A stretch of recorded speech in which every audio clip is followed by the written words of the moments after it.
Testing 1 2, testing 1 2. Hello and welcome everybody into the Mississippi Coast Coliseum. We have Miss You. He shoots, he scores!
Strength isn't built in a single race.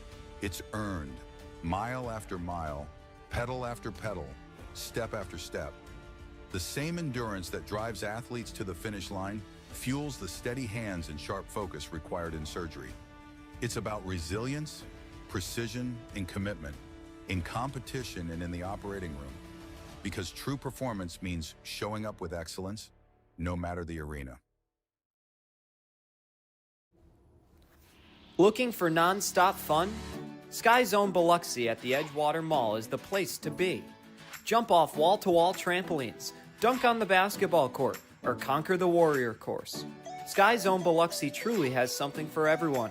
And now, you can celebrate big with our newly upgraded birthday party packages to make their special day unforgettable. Get ready to jump, play, and soar higher than ever at Sky Zone Biloxi.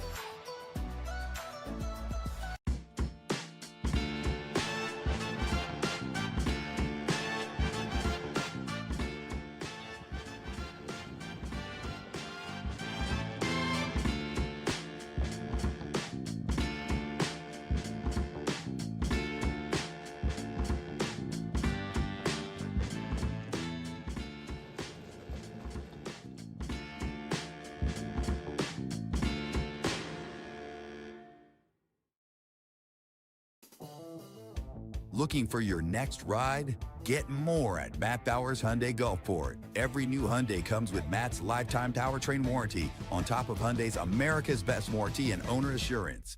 No one on the coast offers more, so why go anywhere else? Visit us today during the Getaway Sales event happening now just off Lorraine Road north of I-10. Official sponsor of your Biloxi Breakers. Shop smart, buy local. Matt Bowers Hyundai, Gulfport.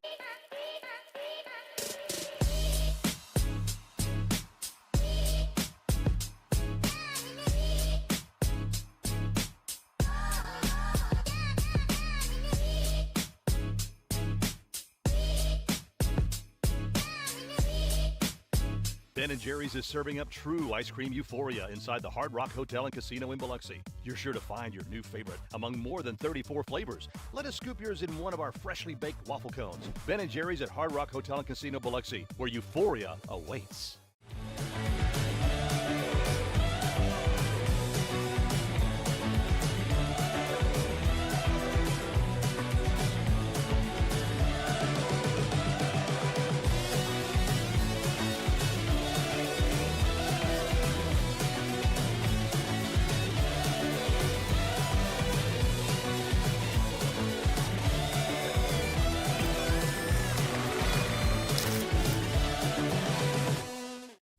Fly in for a daiquiri that scores every time. Mile High Daiquiris is an aviation-themed daiquiri shop and the official daiquiri of the Biloxi Breakers.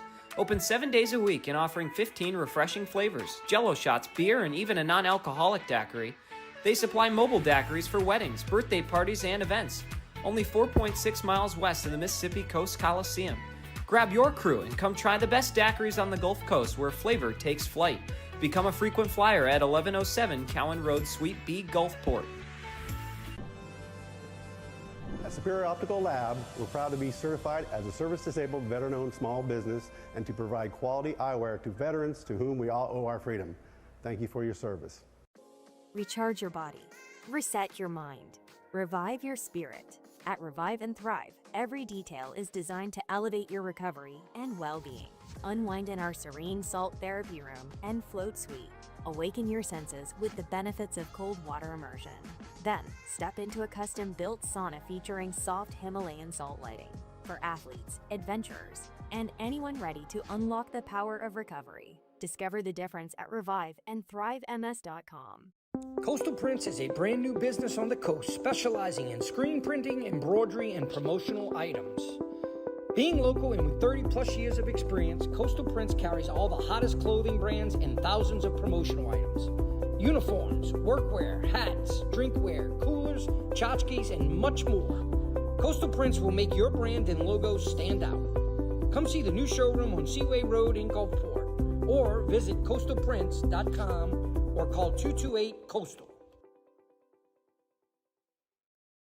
The Mississippi Gulf Coast is where community and teamwork come together, on and off the ice. Foshee Residential is proud to support the Biloxi Breakers as they bring the heat to the rink this season. Foshee Residential manages 3 unique apartment communities along the coast, each offering modern finishes, resort-style amenities, and a location that puts coastal living right at your doorstep. Ready to find your community? Visit FosheeResidential.com/Biloxi Breakers for more information.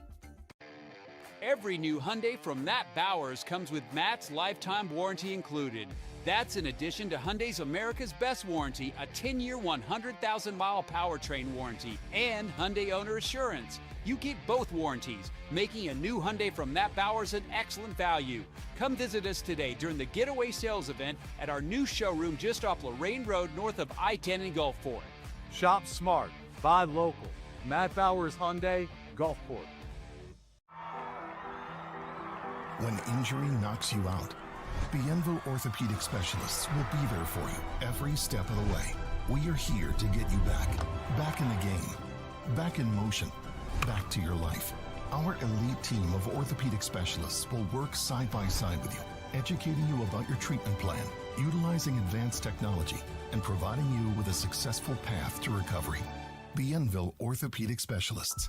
We will get you back. When things heat up, you don't just want a cold one. You want the coldest one. The cold lagered, cold filtered, cold packaged one. Mountain Cold Refreshment. Coors Light. Choose chill.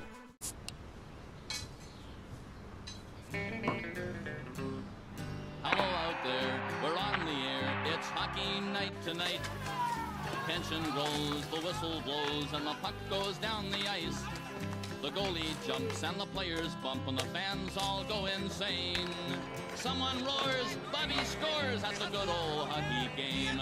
Oh, the good old hockey game is the best game you can name. And the best game you can name is the good old hockey game. Where players dash, the skates flash, the home team trails behind.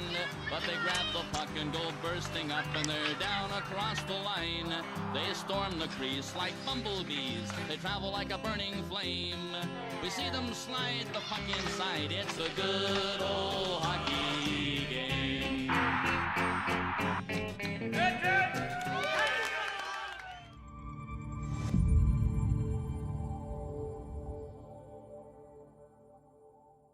Biloxi Breakers are a third of the way through their inaugural season since rebranding from the Mississippi Seawolves. Ahead of their next home game on Friday, the Breakers currently sit just 5 points out of a playoff spot in the very difficult Continental Division.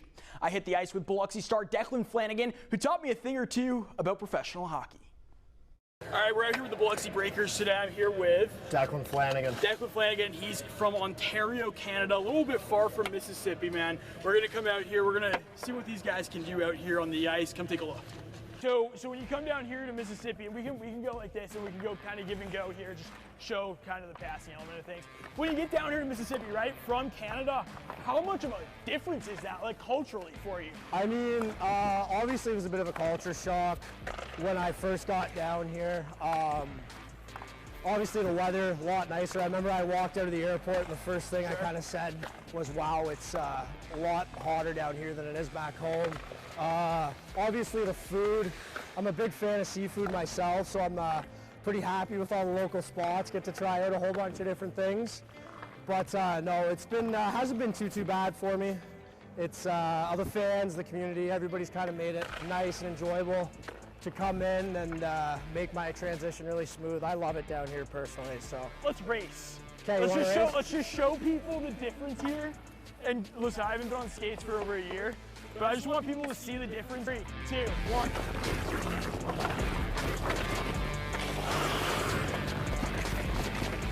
All right, well, he said he's gonna go backwards the whole time. I think he got a little worried that I might beat him there, and I'm an awful skater. I mean, he still kicked my butt there. Show me how to properly get rid of the puck and release it. I mean, this is gonna sound weird, but I don't really have a certain way that I release the puck every time. Okay. Kind of just a certain situation, I'll change it up. But moral of the story, or how I teach kids normally is start with the puck at the heel of the blade. Okay. Pick a target, so let's say we're gonna go bottom left. I'm gonna roll the puck from the front of my stick. Beautiful. And release. And I wanna roll my wrist and flex into the stick as well. So then the last thing I'll say is as you're finishing, point at your target. All right, so it's almost like finishing a golf shot. Yeah, so it's basically, I'm a big golfer too, so I mean, I would say it's kind of the same, but not really at the same time. All right, we're gonna try that. From the heel out to the top. There you go. There's nothing really on that thing, but all right, so there's the wrist shot type. All right, now let's go to the slap shot. I try to line it up around the middle of my blade and really lean into it. So the thing where I'll aim when I'm coming into a slap shot about 6 inches, or probably 3 inches behind the puck is where I first make contact, and then I follow through, really lean into my stick. Okay. And kind of let the stick do the work from there. You want to show us one? Yeah, I'll take another one. All right, and that's the idea right there. Yeah, most people when they get in there, they're trying to deflect it there. You're working on something like trying to get a stick or a body part on it, right? So yeah, you don't really see a slap shot from this. I mean, yeah, you can, but you don't really see it from that close to the net. More from the blue line as a defenseman. Yeah. It is a pretty good feeling when one of those goes in, for sure. All right, let's try one here. Definitely lower your center of gravity a little bit. Okay. Bend your knees. Bend the knees a little more? Bend the knees a little bit more. That sounds like it's pretty every sport, but hey! All right, he's a good teacher. I mean, that's crazy. He just told me what to do and we do it. So it's nowhere close to the speed that these guys can do, but I mean, that feels good. You're right. When you watch that thing hit the threads, it feels a little nice there. And there's one more big thing in the Fed that people do, and that's rip this out and they drop the nets. Yeah. Okay? And I've asked a lot of players about this, right? But there's a long time in the Fed, I see you looking over your teammates here, like what's gonna happen. There's a there's like that time where a lot of people are like sizing each other up, right? Yeah. Bring me through your mindset if you were like, all right, someone's like, you wanna go here? Yeah, I mean, sometimes you'll see the guys will square off at center ice, so those ones are normally planned, but a lot of the time when you see us just kind of drop the gloves out of a bit of a scuffle, it's heated. So, I mean, as you're going into one, you don't really expect it, but the first thing I do is I come in and I grab right away, right on the shoulder, twist the shoulder pad, and then I just want to come over the top. Over, under, over, under. Yep. So that's kind of my mindset when I go in. Do you ever take a body shot in there? So like if you were to go here, like yeah, so you wouldn't think they would hurt too much, but we don't really carry a lot of padding on the side of our gear. So if you take one in the ribs, you definitely feel it. All right, you ever lost a tooth? I have actually. So I have a fake one in right now, full implant. I think I've got a few more that are pretty loose, but hopefully we can keep those for the next little bit. Love that. All right, that's Declan. And Declan, I also want you to say, for the people, if they want to come out and support, like what are some of the things that they're going to see? I mean, this is probably one of the most exciting nights you'll have out. It's loud, it's physical, it's exciting. You can't really ask for much more on a Friday or Saturday night, so come on down and come support the team. Yeah, Biloxi Breakers playing on Friday night, hosting the Monroe Moccasins right here. The Gulfport football team getting honored after they just won their 7A, first ever 7A state football championship. Declan, thank you. Come out and support the Biloxi Breakers. And as you heard there, Flanigan and the Breakers returned to the Mississippi Coast Coliseum on Friday against Monroe. That was a lot of fun to do. All right, fans, here's our new segment. It's the equipment manager, Mikey Roy, throwing pucks. He's going to try and throw them at 3 different dots in the zone. So we see him here going at the close one. That one was close. That one's actually might have a piece of it. Now he's going to this dot. Let's see how he does here. We'll puck bocce here for your pregame viewing. We'll try and do these at every home game. A couple close bids there. Now he's going to sling it over to the far side. Maybe the bank. Bank's coming back. He's playing the bank. I like the strategy here. This guy was in the NHL, so it makes a lot of sense why we're seeing some good bids here. Now I think he's going to take it to the net. Here we go. Number 1 is off, left. Next one is once again wide left. Next one, bang! Mikey's on the board. Here comes the next one. Oh, just left again. He's gonna keep chucking. Here we go. Wide left. Wide left again. I'm sensing a theme here. He's got to adjust his sights. Another one, you guessed it, wide left. Wide right, up, there's the first. Still hunting for that goal. He's got 1 dot and 1 goal. Now he's just giving up. He's flipping them over. He's had enough. Tough showing for Mr. Roy. 1 goal and 1 dot. Pretty low bar to beat. We will see you for another edition this upcoming Friday, December 26th. Breakers set to take the ice for warm-ups. Ooh, is that Sheer? Nicki Minaj. Lady Gaga. Meghan Markle. Shania Twain. Ryan Gosling. Brad Pitt. Is that Spinner? Matt Bowers. Looks like David Beckham. I don't know. The Floss Kid. Who is that? I don't know. Keanu Reeves? Is that like Nate back in high school or something like that? I don't know. That's Garrett. Garrett Johnson. Devin Booker, I know that one. Steph Curry. Devin Booker. Devin Booker. Devin Booker. Sydney Sweeney, all day. Katy Perry. Oh, what's her name? Megan Maroney or whatever? Sabrina. The guys are going to hate me for this, that I can't remember her name. Sabrina Carpenter. That's who it is. That's Flanny. Declan Flanigan. Declan Flanigan. Oh my God. Declan Flanigan, number 7. You're joking, right? That's me. That's the rock star himself right there. Matt Damon. Channing Tatum. I don't know his name, but I know the show he's in. Devin Dobek. It's not the Kid Leroy, but it looks like the Kid Leroy. What's it? Leonardo DiCaprio. That's it. Saltburn guy.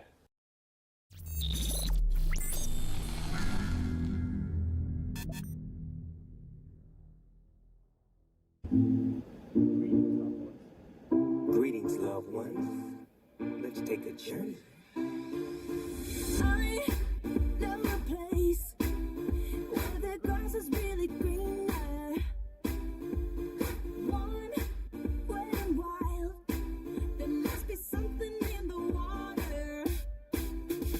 Sipping gin juice, laying underneath the palm trees. And the bugs break their necks, trying to creep a little sneak peek. You could travel the world, but nothing comes close to the Golden Coast. Once you party with us, you'll be falling in love. California girls were unforgettable. Daisy Dukes, bikinis on top. Sun-kissed skin so hot, will melt your popsicle.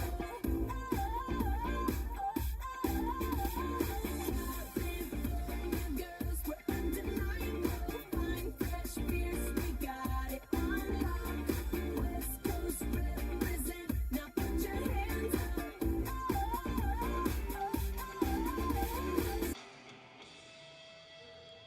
It's Hockey Night live from the Mississippi Coast Coliseum. My name's Devin Dobek. Along with you, the Moccasins take on the Breakers for the 8th time this season and the 3rd of 4 consecutive matchups.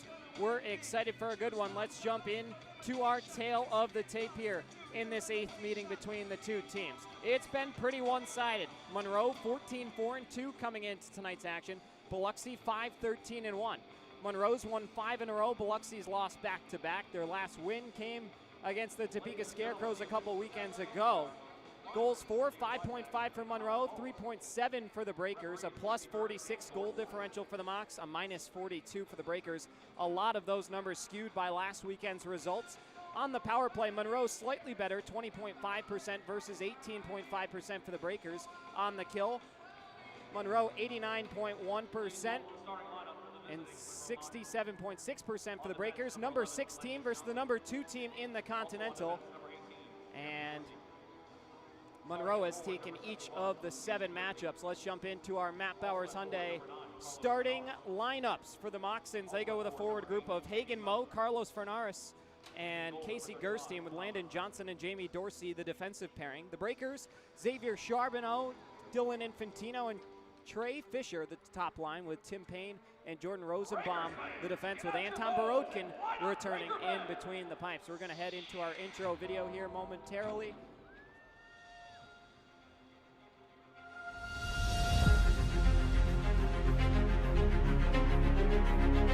Infantino to his backhand. Infantino, scar for Henry. Henry toe drag to his backhand. Scar! Caden Henry. Drop pass on over. Pikarczyk shoots. Scar! Lucas Pikarczyk. Couple rights from Schlepp, loses his helmet, continues to connect with Bryce French. Couple more over the face. There goes the bucket. Spinelli still throwing. Oh, a good exchange here. Spinelli grabs him, trying to pull him down. Down he goes. Coming in, 2-on-0 with Conway. Conway pots one. Off the feed from Infantino. The Breakers tie it at 2. Fresh off the bench, stays onside. He scores!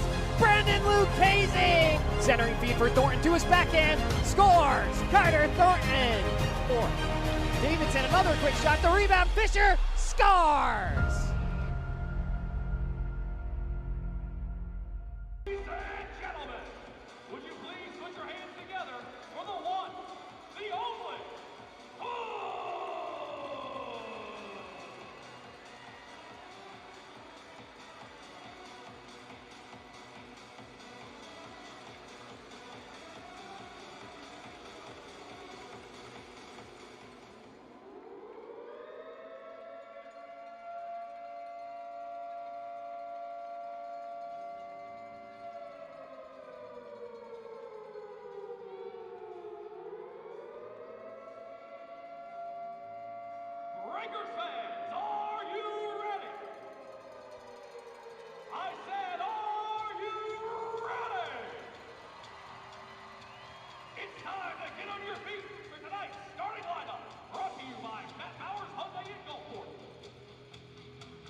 Singing our national anthem tonight is Mandy Wright.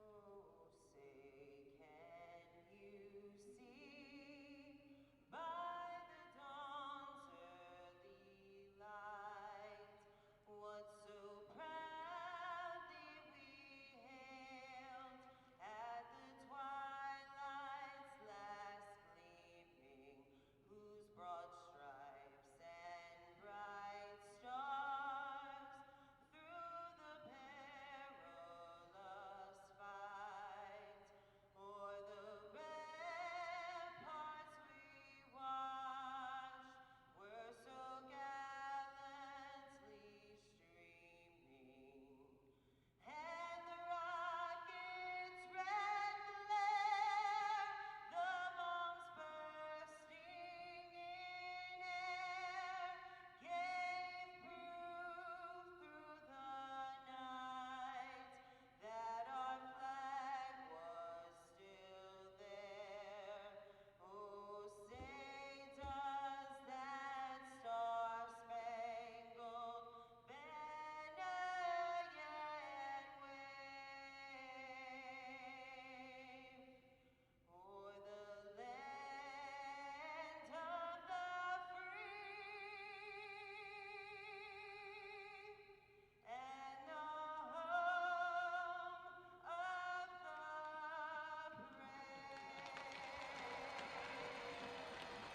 Band, let's give it up for Mandy Wright. Beautiful rendition of our national anthem ahead of puck drop by Mandy Wright. Here's the Gulfport football 7A state champions in the house tonight. Their head coach will be dropping our ceremonial puck. That's Blake Pennick. Huge congratulations to them as we get ready for the celebratory puck drop, ceremonial puck drop, if you will. They're showing the Gulfport football state championship clip up on the video board in the arena. Pretty cool moment.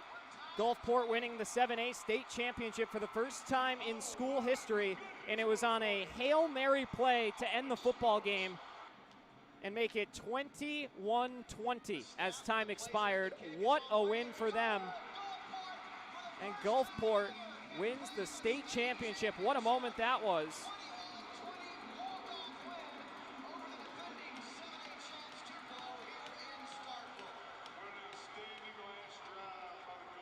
So they're going to have Brad Pennick drop the ceremonial puck.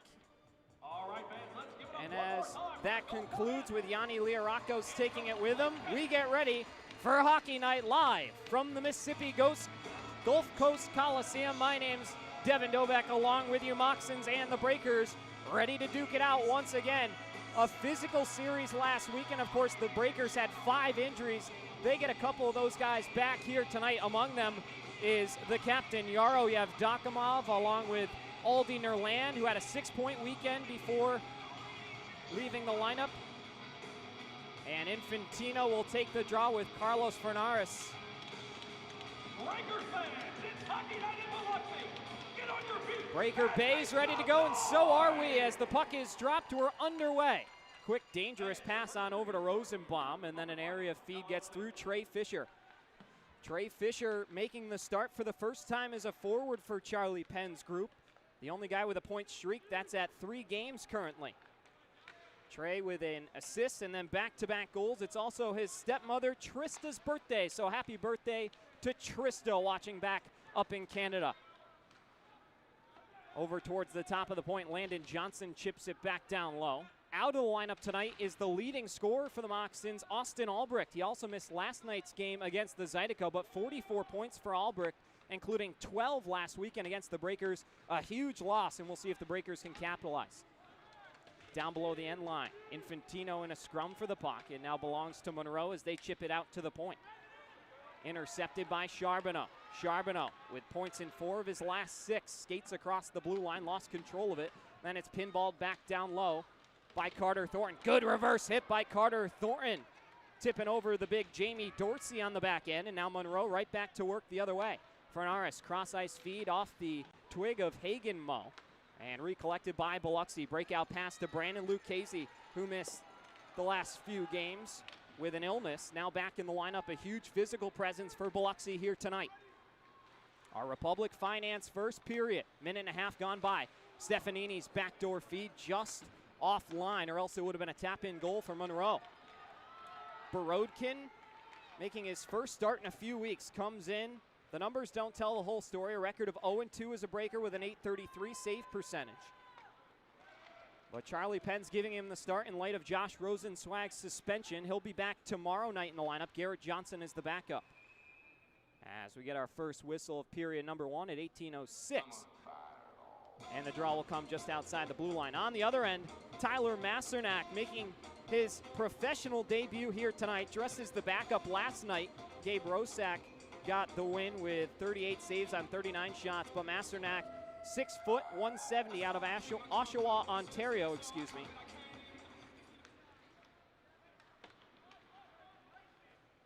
Bondi wraps it around the wall. And now a scrum below the end line. It's given away to Hagen Moe again. Centering feed is cut off. Nice job by Tim Payne on the back end. Tim Payne scored in his first game as a breaker. That came on December the 12th against these Moccasins. Good bump at the blue line, frees up the puck from Pikarczak. Here's Hagen Moe again, giving it on over to Ferneris, and he throws it in on Borodkin, who steers it aside. One shot apiece in the early onset part of this first period, our Republic Finance first period. Saucer pass by Yev Dokimov, stretching it out for Aldi Nerland, member of the Kazakhstan team. He's credited with a couple medals as we get another whistle for icing at 17:14 to go here, period 1. Brought to you by Ben & Jerry's, located in the Hard Rock Casino.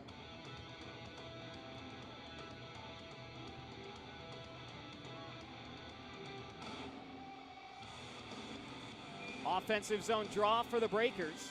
Trey Fischer will glide in to take it. Breakers wearing their specialty Christmas uniforms. They've got the Breaker B right on the crest, or right on the chest, I should say. Mostly a black jersey, but a nice, beautiful white stripe all the way through the chest and onto the arms. Blue numbers trimmed in white, and white name bars with blue lettering. Some of the cooler specialty jerseys we've seen this season. Trying to get in the holiday spirit here as they take on the Moccasins. Casey Gerstein, 4 straight multi-point efforts against the Breakers, but has not been their marquee scorer this season.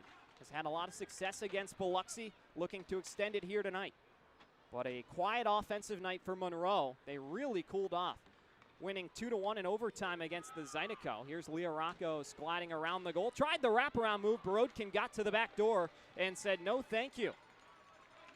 Now a stretch pass into the middle. Carter Thornton would have been one-on-one at the blue line. Leah Rockos back into the offensive zone, shielding the puck. Has it knocked away by Charbonneau. He can't pop it into the neutral zone, and eventually Monroe will skate it back out on their own will. Heading down into the corner, Grant Bondi picks it up below the end line. He takes the short route in front of Borodkin and will break it onto the stick of Darius Davidson. Nice hit below the end line by Carter Thornton. He looks to be banging bodies early on in this game. A good side for the physical game for Biloxi. Another good hit by Davidson into Jamie Dorsey over on the near side half wall. And now Flanigan, dangerous saucer pass to open ice, able to force it to Payne, and Payne gets it into the offensive zone. Thornton looked like he might have been offside for a moment. We play on. Inside 15 and a half minutes to go here, period 1. Borodkin wraps it around to Brandon Lucchese. And it comes back to Tim Payne, who bangs it around to his former teammate out in Jerusalem, Brandon Lucchese. Cool story there. We'll get into it in some downtime in our broadcast. Perfect. Ask and you shall receive. There's our whistle. But Lucchese and Tim Payne were playing out in Israel for the Jerusalem Capitals. From 22 to 24, Payne was there. Lucchese went and joined one of his good friends. And they were there in the midst of a war, had to be sheltered in a bomb shelter. They have video footage of all the missiles flying over their head. A scary moment, and when they returned to Canada, it was a A big news story. They were on the news, interviews. If you go on YouTube and look up Tim Payne hockey or Brandon Lucchese hockey, you should see a YouTube short pop right up. You can watch that interview in the intermission. Centering pass by Learakos is cut off. Cunningham out to the point. This one's tipped. Kyler Matthews got the shot away at the point. Matthews scored his first goal in the FPHL in quite some time, his first of the season as a Moccasin last weekend on Saturday night. That was a power play goal. Breakers will dump it in again inside the 15-minute mark here. Clock reads 14:25.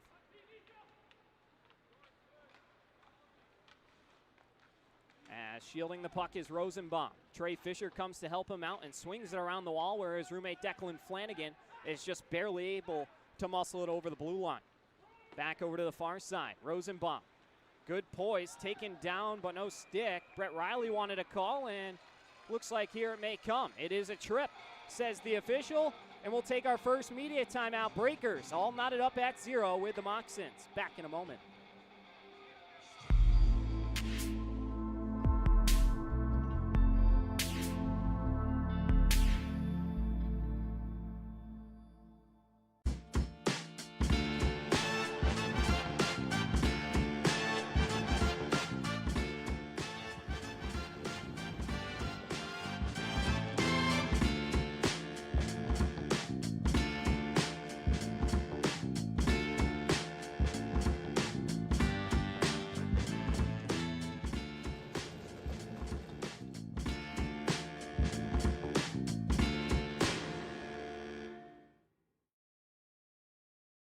Strength isn't built in a single race. It's earned, mile after mile, pedal after pedal, step after step.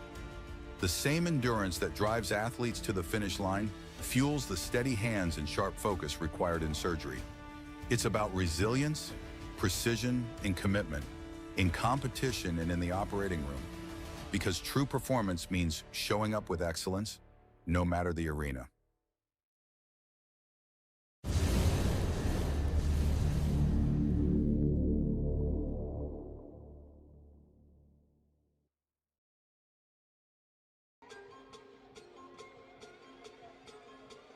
So walk-ons power play for your Biloxi Breakers as they get set to go here. 14:03 to go in period number 1. My name's Devin Dobek. Set to drop the puck here once again. And we're back underway. It's won by the Moccasins. And it comes all the way back to Jordan Rosenbaum. Moccasins did have 2 shorthanded goals last weekend against the Breakers. Breakers looking to flip that script here tonight. Team who's had a lot of success on the power play, but it comes in bunches. Fabian Leonard on over to Rosenbaum. He takes it down low and swings it around to the captain, Yevdokimov. 25 seconds gone by on the Stefanini minor for tripping. Pulling it out of the corner is Fabian Leonard. Fanned on the pass attempt, got stick lifted a little bit, and he goes down. Monroe able to send it the full 200 feet, where it will be picked up by Borodkin and swung back around. Yevdokimov through the neutral zone, just out of the reach of Pikarczyk. He'll go to chase as it's slowed down by Masternak. Masternak back around the wall, and now one-on-one break for the Moccasins. Trailing is Ferneris. Watch out for him. Gerstein to the goal. Couple looks at it, and Borodkin holds the post strong, makes a couple key saves. Matthews, one-time drive. Gerstein couldn't swing it back around. Rosenbaum might have had a chance to play it, with Borodkin still recovering from the initial save. 12:45 to go here, period 1. Another 40 seconds on the Stefanini minor. Into the zone, here comes Monroe once again. Scantlebury all the way around, protecting the puck. Flanigan right there with him. Scantlebury around the blue line, tips and toes his way back around. Mario go-round continues as Scantlebury goes down. And what's this gonna be?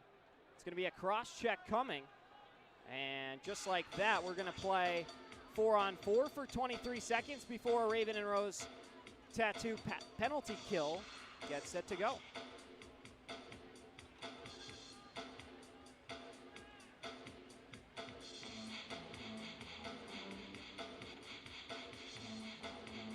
So the guilty party is Declan Flanigan.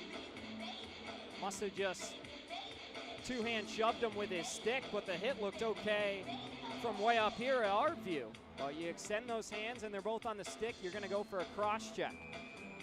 So at the 12:26 mark, we're gonna skate 4-on-4 for 23 seconds, and then Monroe heads to the man advantage. Face off won by Monroe. Quick shot comes in and will be held by Anton Borodkin. Just 5 seconds tick off the clock. Scantlebury was there just outside the blue paint. Couple good saves early on. Shots are 6-1 in favor of the visitors. Monroe was outshot last night, held to in the 20s by the Zydeco in their 2-1 overtime win.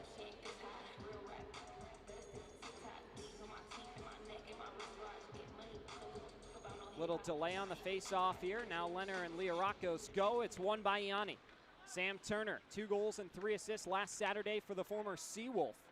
At the blue line, Liarakos to Turner. Turner to his backhand. Borodkin, a beautiful kick save, and now here we go the other way. 3-on-2, shorthanded rush for Biloxi. Staying on side, Spinelli shoots one. Off a defender, and now Monroe had a chance to tilt the ice back the other way. Stefanini's released from containment, and the Breakers head to the kill.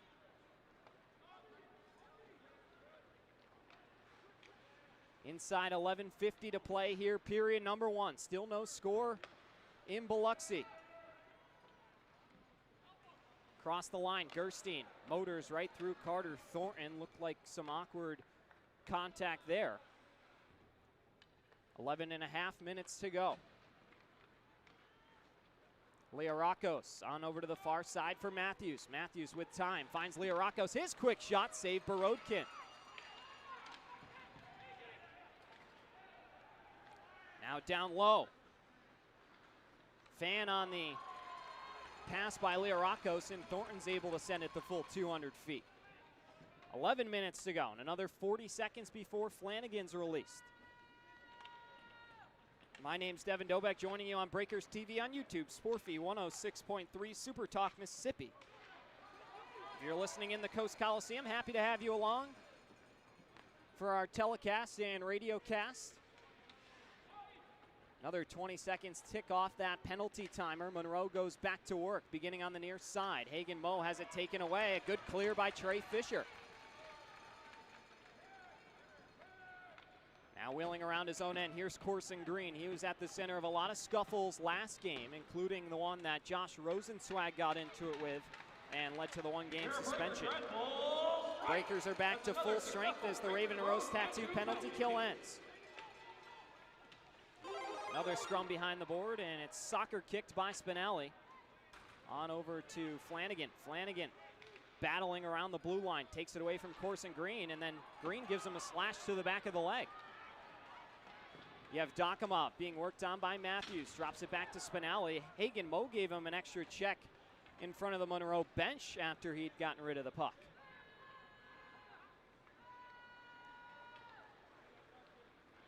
.9:45 to go. Puck is flipped into the neutral zone. Sent on over to Pikarczyk. Pikarczyk into the neutral zone. Taken away by Stefanini. Have not seen Jared Christie out there just yet. Keep an eye out for him. Another guy who's had a ton of success this season. 4 points per game against the Breakers. That's right, 16 in 4 games. But without him in the lineup and no Albrecht, no Belant, it's a beat-up Moccasins group. And they're scoreless through 11 minutes. Breakers have the door open. Shots are 8-1 in favor of Monroe. Make that 9-1 as we head into our second media timeout. We'll take it back in a moment. No score.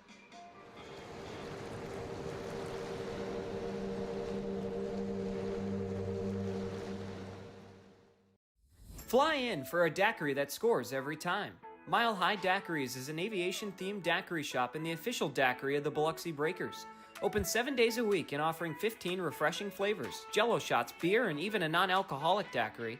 They supply mobile daiquiris for weddings, birthday parties, and events. Only 4.6 miles west of the Mississippi Coast Coliseum. Grab your crew and come try the best daiquiris on the Gulf Coast where flavor takes flight. Become a frequent flyer at 1107 Cowan Road, Suite B, Gulfport.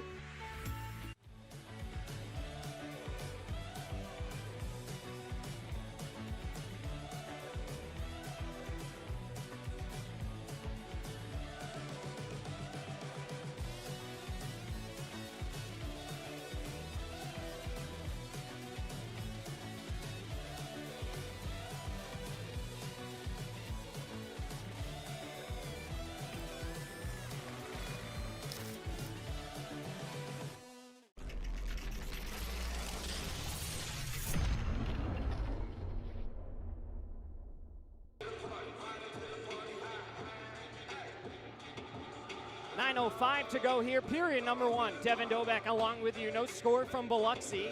8th meeting between the Moccasins and the Breakers, their 8th of 12 matchups. As we get set for a defensive zone draw on the Biloxi end.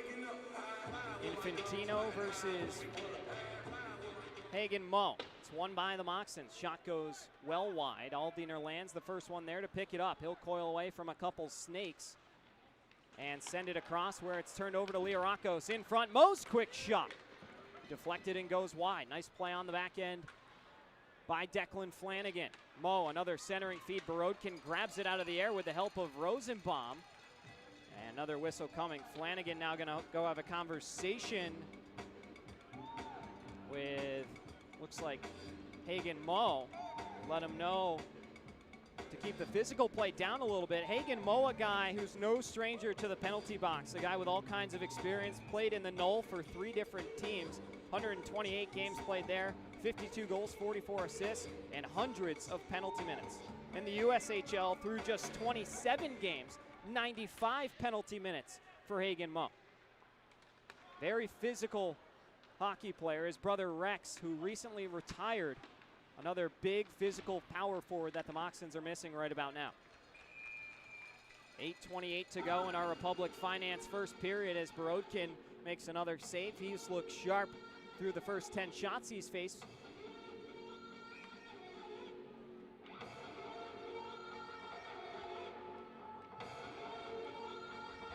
Another defensive zone draw over on the far side. It's controlled by Monroe. Good reverse hit by Tim Payne as there's Ben Stefanini looking to flank him. Now out into the neutral zone. It's picked off by Payne. Payne gives it back to Ferneris, and now Gerstein trying to split the defense. Good shot block by Rosenbaum, forcing it off the window. Thornton in stride will go back the other way around a Moccasin, but then eventually winning a foot race was Hagen Moe, and he takes it back where it's chipped down below the end line. 7:54 to go in our Republic Finance first period, and it's a Ben & Jerry's at the Hard Rock Cafe icing. Good crowd tonight, of course. Gulfport football with the state championship win at the 7A level came and did the ceremonial puck drop. A huge thank you for them working us in. I know that their celebration tour has been very abundant. Really nice that they could come out and do this right before Christmas. Offensive zone draw for the Breakers is controlled by Monroe. Schumacher around the wall to Scantlebury. Blind bank pass is Fernaris able to catch up to it. University of New England product. Gives it back to Yevdokimov, who chips it away for Pikarczyk. Pikarczyk, one man to beat. Cut off by Moe, sends it to the middle. Now on goal by Leonard, save made by Masternak. Good individual effort that time by Leonard with the help of Lucas Pikarczyk setting it up. Just 2 shots for the Breakers through 13 minutes here. Monroe's got 11 of their own. Into the neutral zone. It's collected by Payne, who drops it off to Flanigan. Good snap pass into the middle for Charbonneau, who took a slash after completing the play. Charbonneau back over to Fischer. A little trouble on the saucer pass. And now Moe back into the middle. Charbonneau, backhand feed to the tape of Fischer. Fischer trying to dump it in deep to go chase. Corson Green deflects that one. Can't be kept in at the blue line. Charbonneau then takes a hit from Moe. Charbonneau's first pro fight was against Rex Moe and ended up winding in 2 concussions as a Breaker just took a puck off a head there. See who that is. Looks like Infantino. He's okay as he skates off to the bench, but definitely got his bell rung there. But Moe and Charbonneau both with concussions after that fight, and unfortunately for Rex Moe, that will be his last ever FPHL game. Wishing him the best in his future endeavors as now a 4-man scrum down in the end wall. Referees paying close attention as it spits out to Landon Johnson. Johnson shoots, save Borodkin. Controlled by Lucchese, who springs it ahead for Nerland. Nerland, there he goes. He's hooked on the play, looking for the official to make a call, and he does. And so the Breakers are going to head to a man advantage, but Aldi Nerland, you would have loved to see him go one-on-one against the goaltender. Really good deker, able to make a lot of moves in tight. As with 5:49 to go, we'll see who the guilty Moccasin is.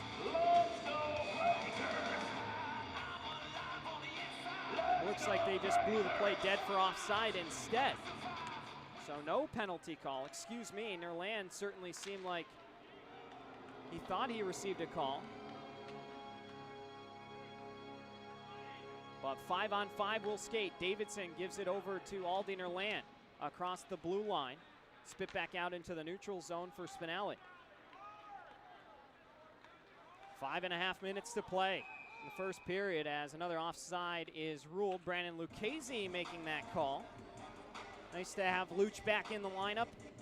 He was sitting home trying to get healthy and could not stand that he wasn't on the ice to help his teammates in what ended up being a war of attrition. The officials for tonight's contest, referees are Jesse Burns and Gordon Laws, with Colin Folks and William Wassinger, the linesman.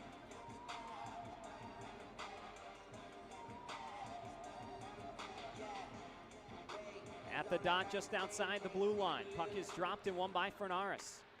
Moccasins have been dominant on the face-off dot early on here in the first period.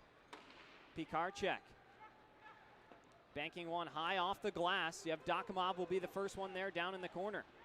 Takes a little contact, still trying to make a play. Gets run in between a couple snakes and now back to work. Fernaris over the blue line, hits the brakes looking for help. Leonard gave a bump to him. No, taking it hard to the net. And it's turned aside by Borodkin. Looking back again by the referee's indication, I believe Aldi Nerland played the puck with a high stick as I continue to mull it over in my head. So that's why the play was blown dead, and that was the indication from the officials. So played it with a high stick before he tapped it down to himself to go in. And that's what ended up making the difference as Infantino takes a shot behind the goal. Hard hit from Frank Schumacher. Headed back in the direction of Grant Bondi, who gives it for Declan Flanigan. Touched through the legs by Fischer, just out of the reach of Infantino, and the Moccasins are able to gather it back. Fischer over on the far side, looking for a passing lane. Sends it in front, and it's tipped over the goal by Charbonneau. Fischer pays the price for making that play, taking a hit down in the end wall. 4 minutes left to go. We got an icing call, and that will take us into our third media timeout. We'll take it. No score here from Biloxi. Back in a moment. Don't go anywhere.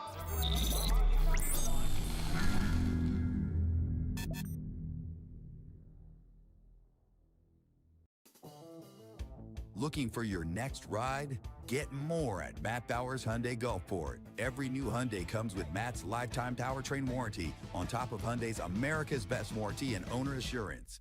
No one on the coast offers more, so why go anywhere else? Visit us today during the Getaway Sales event happening now just off Lorraine Road north of I-10. Official sponsor of your Biloxi Breakers. Shop smart, buy local.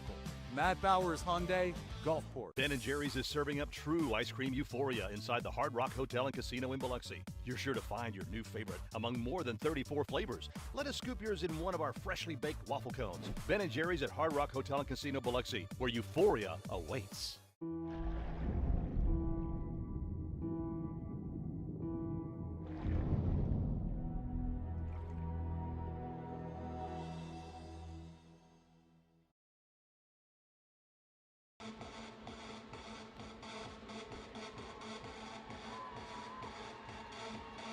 .401 to go here, period number one. No score between the Breakers and the Moccasins. Moccasins out shooting Biloxi 14-2 early on here.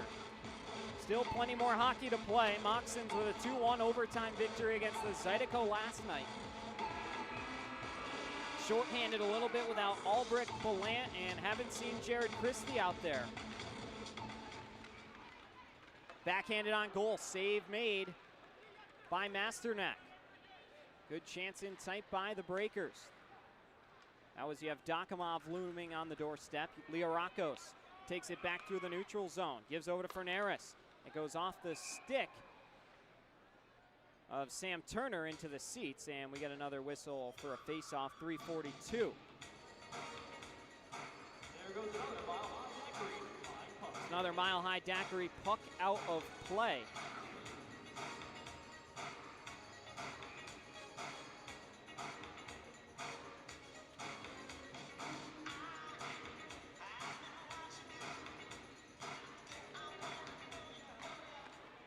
Grant Bondi.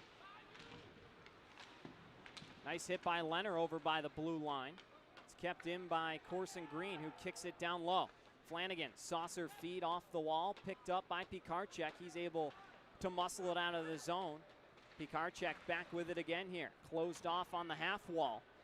Taken away by Fernaris. To the far side, Liarakos. Bondi for Leonard. Leonard bunts it out of the zone, and we'll get a change for Yevdokimov and Bondi.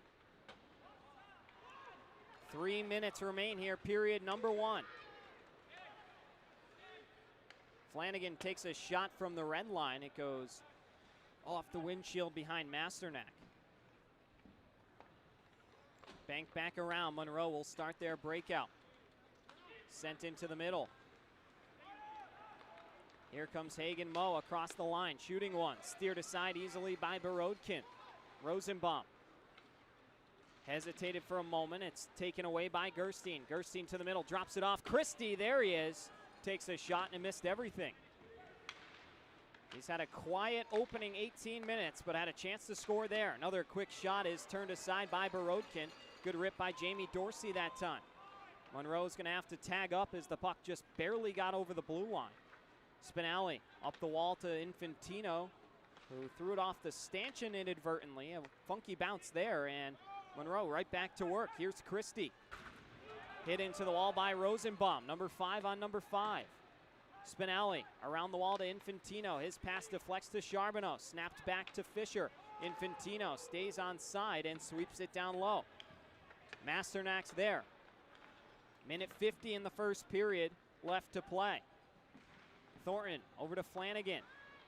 Back across.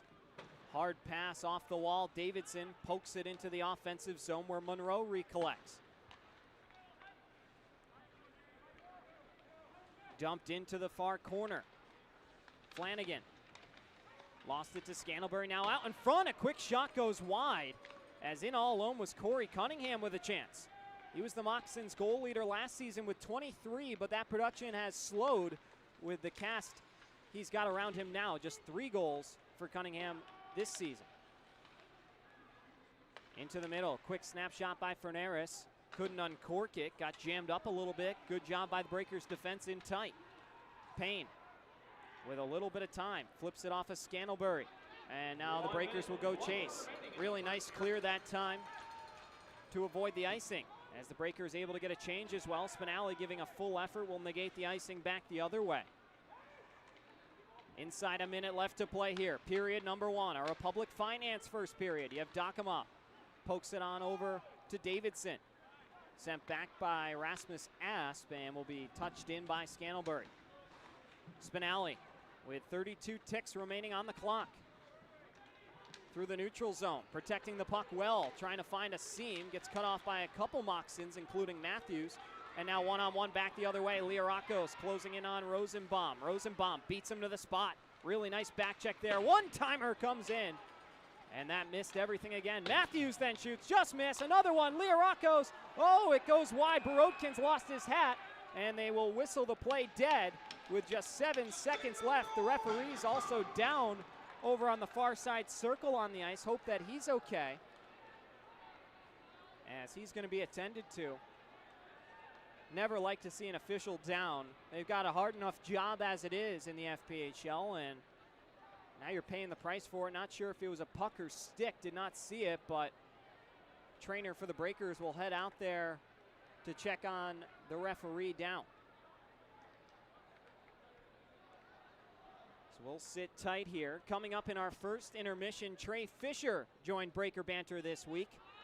So Fischer will have the first half of his interview in this intermission. The second half coming up as Leorakos gives a tap to the official wearing number 39, and glad to see he's okay. That's Jesse Burns who went down there.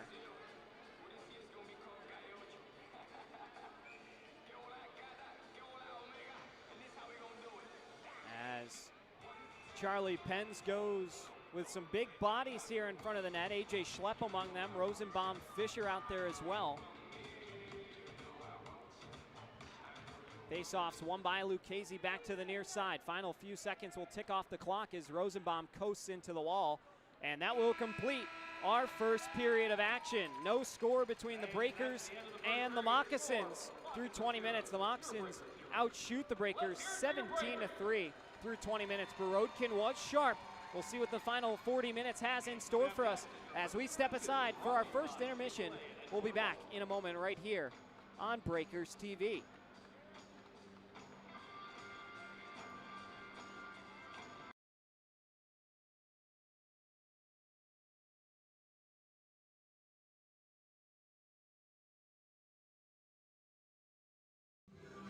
Devin Dobek here with Trey Fischer. Trey, welcome to Breaker Banner. Happy to have you on with us. Thanks for having me. Well, Trey, take us through your early hockey journey. Growing up playing the sport up in Canada, when did you begin to play, and who were your early mentors? I started skating around 2 years old. My dad got me out on the ice as soon as possible. I started playing competitively around 4. We actually lied and said my birthday was a little earlier than it is. And yeah, I mean, my dad's been a huge mentor throughout my whole hockey career. My grandpa has been huge in that too, as well as like my older cousins.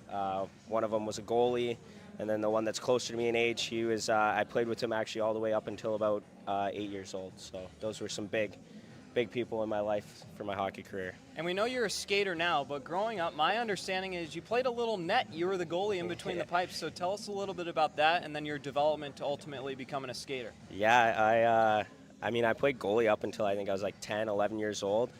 I always loved like the custom masks, the custom gear, you know, that stuff was pretty sick. So yeah, I'd play as much goalie as they would let me, but we were supposed to change them in and out, and I mean, I think I ended up playing like 75% of the games, so I loved it. Your favorite NHL team and player that you looked up to growing up? Growing up, it was the Chicago Blackhawks and Patrick Kane, Jonathan Toews, that era. I mean, I've recently converted to an Oilers fan in the past about like 5 years ago, so now it's definitely Connor McDavid. It's convenient. Yeah. But when did you realize that hockey was something you wanted to pursue long term? I know it's been a love-hate journey for you with the sport, but take us through that for a moment. I think I mean, I've always really loved it. Growing up, I raced dirt bikes too, and I was heavily into that. Around 12, 13 years old is kind of when I made the change, decided I was going to do hockey full time. I was doing spring hockey and all that, and I just had a couple really good years, met some people, great people, and it kind of just ended up just kept going with that, and the dirt biking went down to the side and never looked back, kept going. And so you find yourself now as a pro, but let's go back a few layers before that. 2019-2020, you play for 2 teams in the KIJHL, including the Princeton Posse and the Golden Rockets. What do you remember about those seasons and what they taught you at that part of your hockey journey? I mean, you don't really, I mean, I remember mainly like the people I met along the road, my teammates. That's definitely. Gotta feel good to come up with somebody through the ranks, and then you guys would stick together even after Port Huron. We'll get into that in a moment. Actually, let's talk about it now. So you join and you sign with the Dashers Hockey Club. You sign with the Quad City Storm for training camp. Yeah. Didn't work out. You come to the Dashers Hockey Club with Zach DeMarsa as well. But take us through that season in Danville. You played 35 games there, one of the longer tenure guys throughout all the turbulence and chaos. Just what went wrong, generally speaking? You know, I think we were getting really close to winning some games. We were definitely right on that turning point. We had some great players, Jacob Gagnon, who's producing points at this level right now and went up to the SP last year. Nick Gulo, Brendan Stoychevsky. Those guys were our 3 big horses, right? And we lost those guys right around Christmas time. And I think we just tried to pick up the pieces, and the cookie just didn't crumble our way at any point, which was tough. But yeah. Yeah, well, what positives can you say about things that happened in that year? You played 35 games, you had 5 goals, 9 assists, so there were some bright spots and a lot of close and heartbreaking losses. But speaking on a positive note, what did Danville give you? I mean, like I've said, it's the people you meet along the way. I met a lot of great people, great fans, and then the boys. Like, I met some long-term friends, guys that, you know, will be part of my life forever. That's probably one of the biggest things. But it also gave me my start in pro hockey, and that's something I'm forever grateful. And you know, Danville will always kind of have a little place in my heart because of that. So. And I'm going to bring it up for you because if you don't, I'm sure you're going to get a phone call. Nikolai Salov, your roommate, I'm sure someone you've stayed in touch with throughout the years and went on to play with the HC Venom for, which is where that brings us. So eventually your time with the Dashers comes to an end. You join the HC Venom out in Poughkeepsie, New York. 13 games there, a couple goals, couple assists. How was your experience there? Of course, you kind of went through the ringer playing for 2 ultimately defunct teams by the end of the season, but how was the Venom different from Danville? I think I kind of learned, you know, the grass isn't always greener on the other side, and maybe it's greener in different patches kind of deal. Like, it was a great experience. I met a lot of great people, but, you know, we won some games, which was awesome, but, you know, you sacrifice a few things to win some hockey games, so it is what it was. And now let's speak specifically. So the Dashers went winless for 43 games in a row, October 25th to March 20th. March 20th was the Dashers versus the Venom, and you're wearing a Venom uniform. How did it feel to be on the losing end of a team that you thought you probably would have walked by, a team that you'd been with forever and didn't get to see too many wins with? Now ultimately they're winning. How was that? What was that like? Can't say it was the easiest night. Honestly, I couldn't believe it. I mean, if you look at the score of that game, we got pumped. So it was a rough night in the office, that's for sure.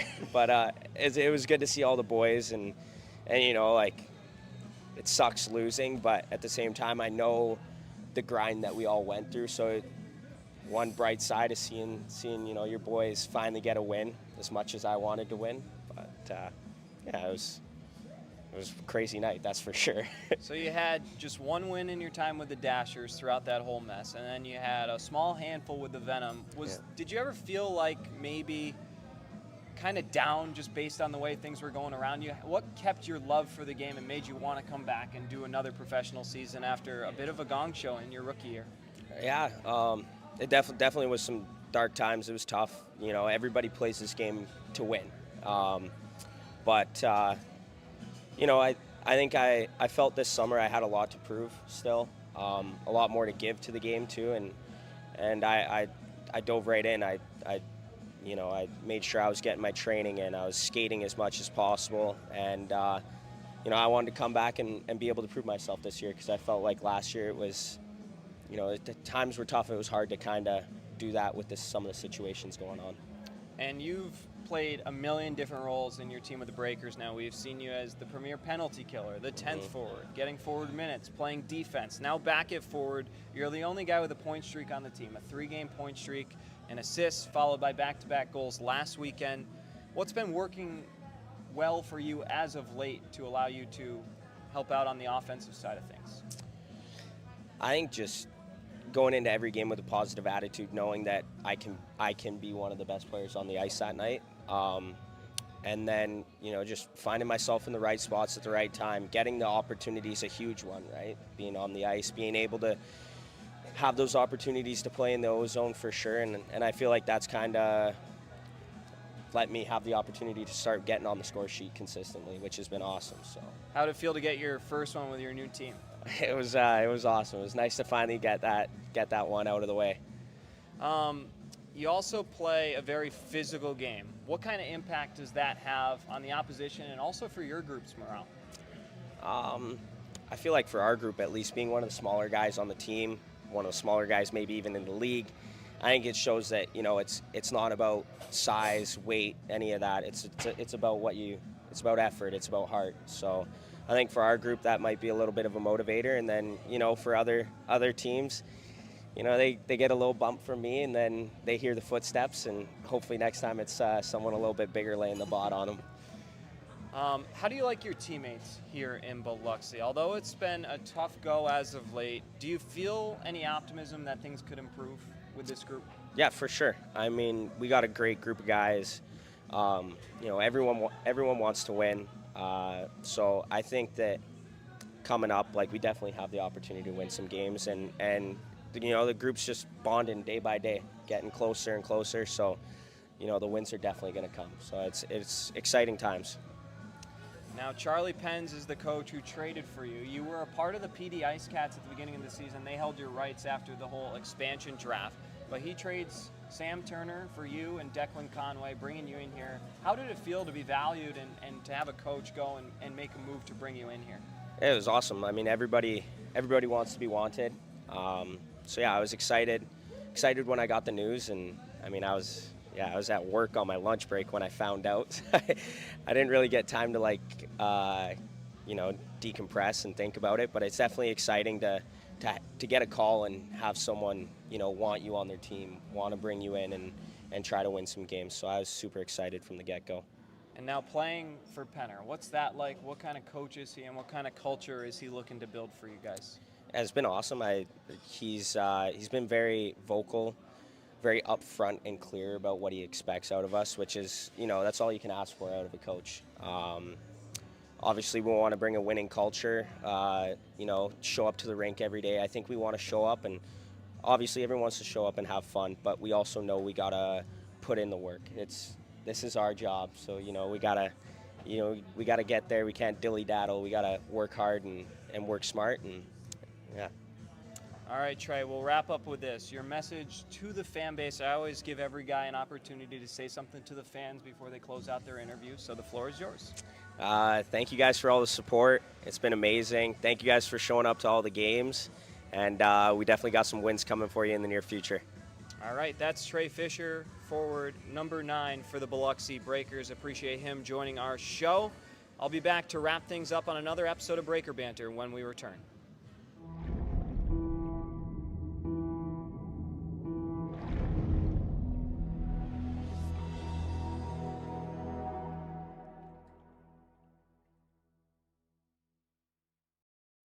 Strength isn't built in a single race. It's earned, mile after mile, pedal after pedal, step after step. The same endurance that drives athletes to the finish line fuels the steady hands and sharp focus required in surgery. It's about resilience, precision, and commitment in competition and in the operating room. Because true performance means showing up with excellence, no matter the arena. Looking for non-stop fun?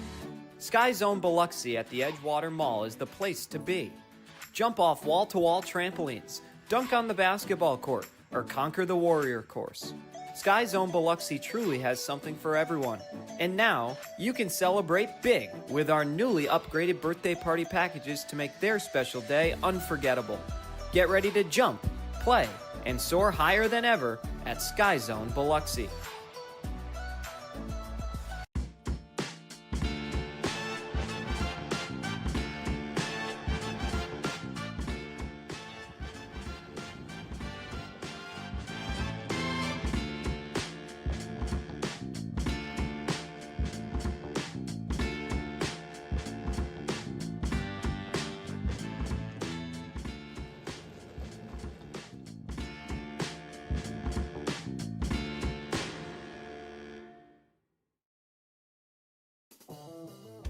Looking for your next ride? Get more at Matt Bowers Hyundai Gulfport. Every new Hyundai comes with Matt's lifetime powertrain warranty on top of Hyundai's America's Best warranty and owner assurance. No one on the coast offers more, so why go anywhere else? Visit us today during the Getaway Sales event happening now just off Lorraine Road north of I-10. Official sponsor of your Biloxi Breakers. Shop smart, buy local. Matt Bowers Hyundai, Gulfport.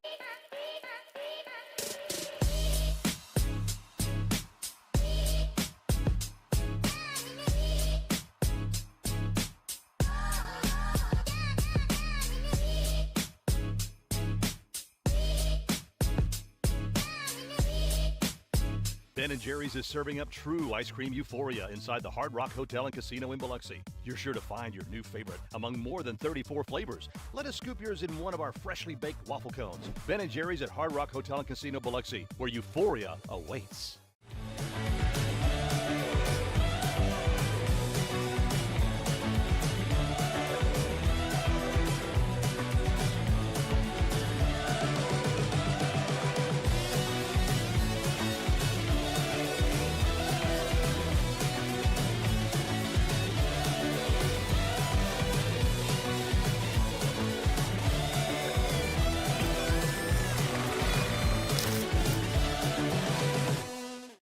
Fly in for a daiquiri that scores every time. Mile High Daiquiris is an aviation-themed daiquiri shop and the official daiquiri of the Biloxi Breakers. Open 7 days a week and offering 15 refreshing flavors, jello shots, beer, and even a non-alcoholic daiquiri. They supply mobile daiquiris for weddings, birthday parties, and events. Only 4.6 miles west of the Mississippi Coast Coliseum. Grab your crew and come try the best daiquiris on the Gulf Coast where flavor takes flight. Become a frequent flyer at 1107 Cowan Road, Suite B, Gulfport. At Superior Optical Lab, we're proud to be certified as a service-disabled, veteran-owned small business and to provide quality eyewear to veterans to whom we all owe our freedom. Thank you for your service. Recharge your body. Reset your mind. Revive your spirit. At Revive and Thrive, every detail is designed to elevate your recovery and well-being. Unwind in our serene salt therapy room and float suite. Awaken your senses with the benefits of cold water immersion. Then, step into a custom-built sauna featuring soft Himalayan salt lighting for athletes, adventurers, and anyone ready to unlock the power of recovery. Discover the difference at reviveandthrivems.com. Coastal Prints is a brand new business on the coast specializing in screen printing, embroidery, and promotional items. Being local and with 30 plus years of experience, Coastal Prints carries all the hottest clothing brands and thousands of promotional items.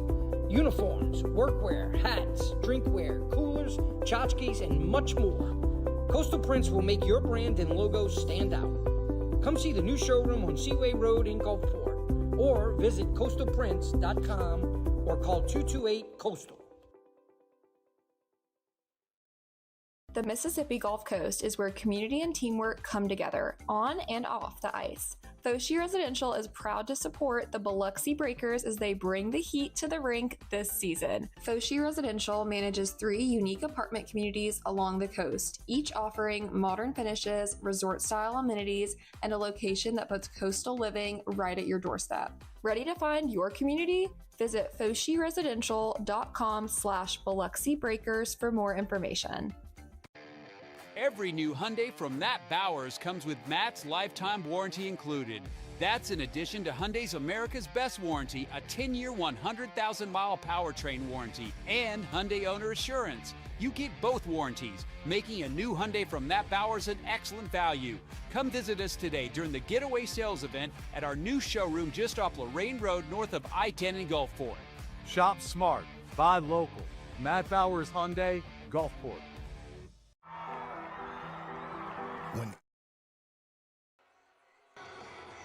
Coming back a touch early here, it appears that I started the second part of Trey Fischer's interview during the first. So we'll watch the first coming up in our second intermission. Apologies for that.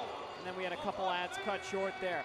But we welcome you back to take a look at our game stats through 20 minutes of play. Monroe all over the shot department, 17-3 on the Breakers. Both teams 0 for 1 on the power play. And 2 penalty minutes aside. Not a whole lot going on. Masternak and Borodkin were sharp. Borodkin making his first start since November the 26th against the Columbus River Dragons and answered all 17 shots he faced with a save. Impressive stuff from him. We'll see if he can keep it going still with 40 more miles left here. In period number 2, the coaches are heading out to the benches now. Breakers and the Moccasins in a good one here. As getting set to drop the puck here for period number 2. Breakers need to generate some more offensive pressure, but I'm sure they know that. They don't need me to say that. And look for them to be shooting the puck a lot more here. Some volume chances, maybe get a couple bounces.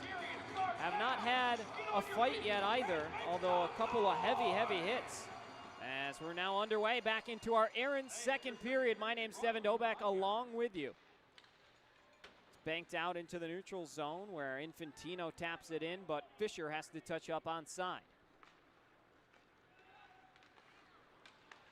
Gerstein couldn't tug it along with him as Fischer's taken down by Mo. They're going to collide into the end wall, an awkward collision there, and we get a whistle for Ben & Jerry's at the Hard Rock Cafe icing.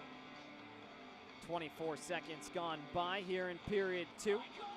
This is the only scoreless game around the league. I hope you had a chance to check out our intermission ticker during the intermission and update yourself on all the happenings around the FPHL. Twin City is starting to get hot, and the PD Ice Cats continue to slide now without their top scorer, Dominic Marcinkovic, or something along that line, excuse me. And they also just released Dustin Jasso, so their offense has been in a bit of a tailspin. Twin City with a 2-0 lead on them.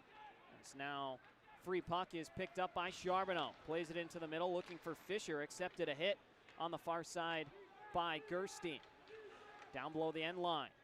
Johnson has his pocket picked by Rosenbaum, taken back away by Monroe. Skating in through the middle is Ferneris, and it's taken off of the blade of his stick, and Monroe will reset with Landon Johnson taking it all the way back to his own end. No shots through the first minute 10 here in period number 2, and still no score for those listening on the radio. Yeah, I'm sure there's some people being like, why does he mention the time and score so much? That's Radio Broadcasting 101 with our stream being on Super Talk Mississippi. Gotta let everybody knowing if they're just tuning in for a second or two on the radio. Because nothing is worse than that when you're sitting in the car waiting to hear a score and it doesn't come for 5-10 minutes. But back to the action here. It's picked off by Scantlebury. He guides it into the offensive zone. Cunningham locks up Spinelli, pinned him into the wall. Another uncomfortable looking hit. Spinelli gets his bearings back together. Now a scrum in the end wall. Ben Stefanini, the Framingham, Massachusetts native, there against the Canton, Mass native, Brendan Spinelli. Sent back out into the neutral zone and all the way back for Corson Green, who will repossess in his own end. Quick shimmy shake, and it's chipped on in by Scantlebury. The first one there's Thornton. It pops up on the wall and is gloved down by Green, who spoons it with his mid on over to Thornton. Thornton dumps the puck in for an icing, and we'll have another whistle as the draw retreats back to Borodkin's side of things.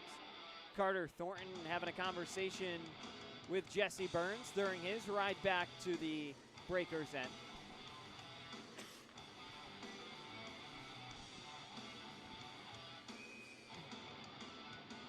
Charlie Penns and Russ Perrant dueling for another time. Benches were getting into last weekend's affairs. Everything turned into a lot of chaos. Monroe definitely puts on a show at home, but we have not seen that physical prowess here in Biloxi. Tomorrow night, these two teams will face off again. 7:05 puck drop at the Monroe Civic Center. Leonard pops it out into the neutral area. And Spinelli will slow things down behind his own end. Snapping a pass over towards the Breakers bench. Nerlan almost touched it. Wouldn't have been a too many men by my jurisdiction. Or maybe it would have. Breakers did have 6 guys out there for a moment. So that fortunately works out for them. On over to Schumacher. His one-timer scores. Borodkin was flashing from his right to his left, and Frank Schumacher buries one from the point. A puck that did not leave the surface finds its way by Borodkin, and Monroe's opened the scoring here with 17:01 to go, period number 2.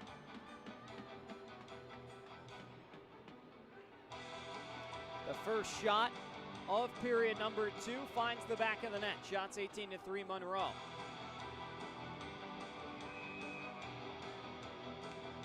Fabian Leonard will take the ensuing draw. Out there with him is Yevdokimov and what appears to be Davidson. Or rather, that's Pikarczyk, excuse me.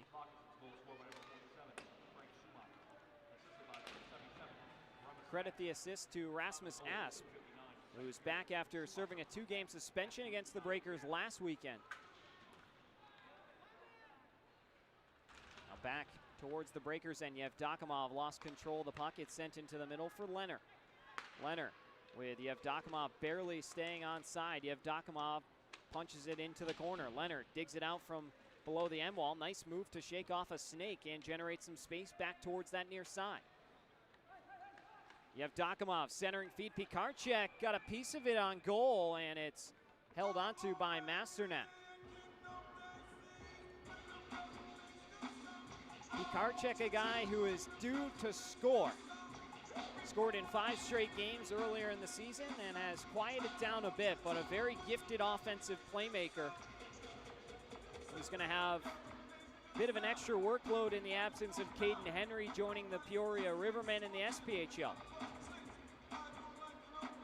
Cade had 36 points as a Breaker, averaging more than 2 points a game before departing. Pikarczyk currently the 3rd leading active scorer behind Yevdokimov and Conway, who's out of the lineup with an injury tonight. Masternak slows it down. Nice hit into the end wall by Thornton with Jamie Dorsey down in there. Then he runs into Gerstein, who gives him a shove into the back. Breakers are starting to bang some bodies here in period number 2, as Monroe gets caught offside, and the draw will return to the red dot by the Bienville Orthopedic logo.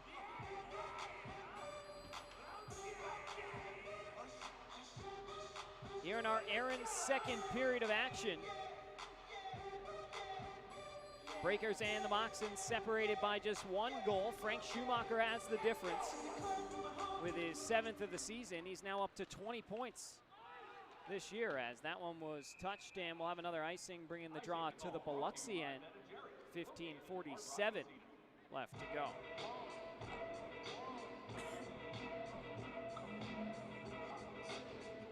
After this weekend's festivities, the Breakers will take on the Baton Rouge Zydeco December 26th and 27th. You can get your tickets at the Mississippi Coast Coliseum box office or online at Ticketmaster, but there will be some additional fees there, so we'd recommend buying them at the door if you're going to make it to one of those games right after Christmas. Puck comes out to center ice. Johnson, quick snap pass across, and right back into the zone come the Snakes.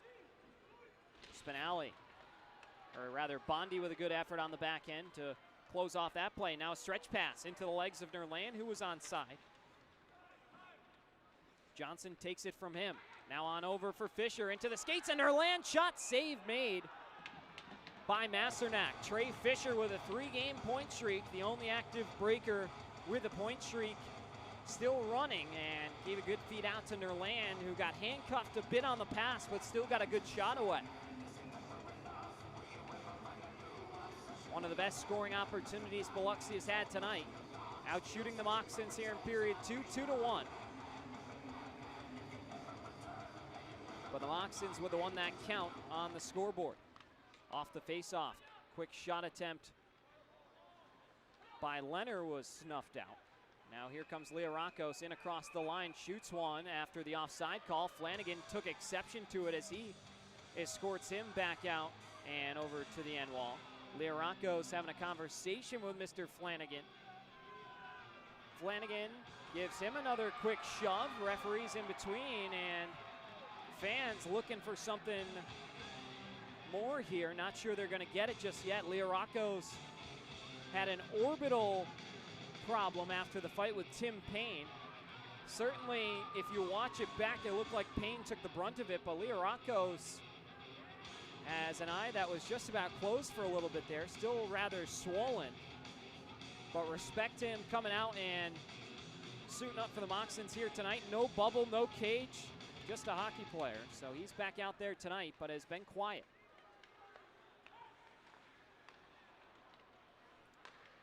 "15 minutes to go in period number 2. Moccasins right back into the zone. Quick shot is off the waffle board of Borodkin down to the near side. Out of the scrum, Pikarczyk floats one back ahead of Flanigan. Corson Green, the first one there. Nice hit by Schlepp, who then takes a shot into the wall, and Schlepp's going to go after him. And now we're going to have a little bit of a brawl down by the end wall. Scantlebury's teeing off on somebody.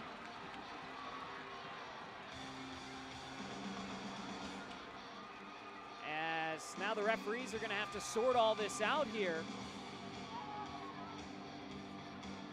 Peel some bodies off the pile. You see Scantlebury was going at Flanigan after the Lioracos pushing and shoving.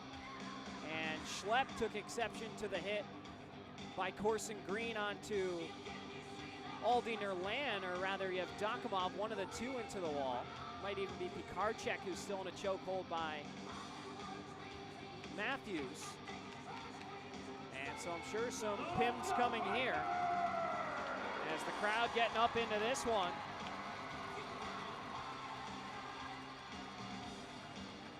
See how this will all be sorted out. 14:43 here. We are in immediate timeout, so we'll take it. Don't go anywhere. Things starting to heat up here with the holiday season coming into fruition. We'll be back.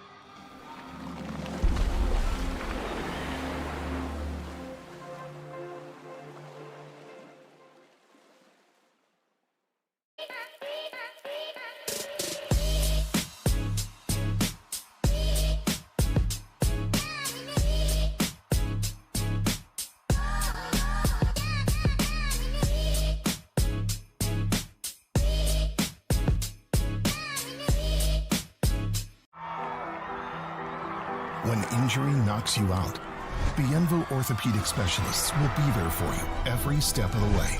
We are here to get you back in the game, back in motion, back to your life. Our elite team of orthopedic specialists will work side by side with you, educating you about your treatment plan, utilizing advanced technology, and providing you with a successful path to recovery. Bienville Orthopedic Specialists. We will get you back.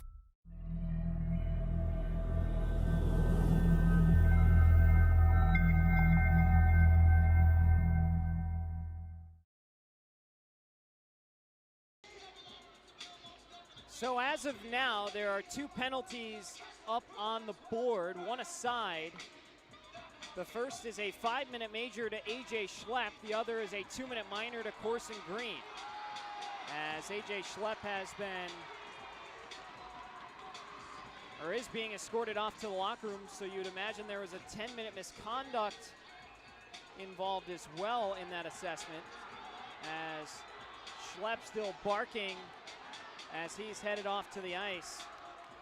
But the Breakers lose their enforcer here. Schlepp with one last little word for the Snakes.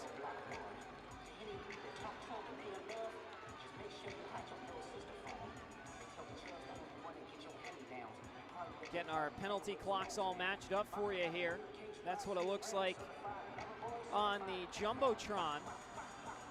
As still some more X's and O's for the officials trying to get back on the wagon here. These two teams do not like each other.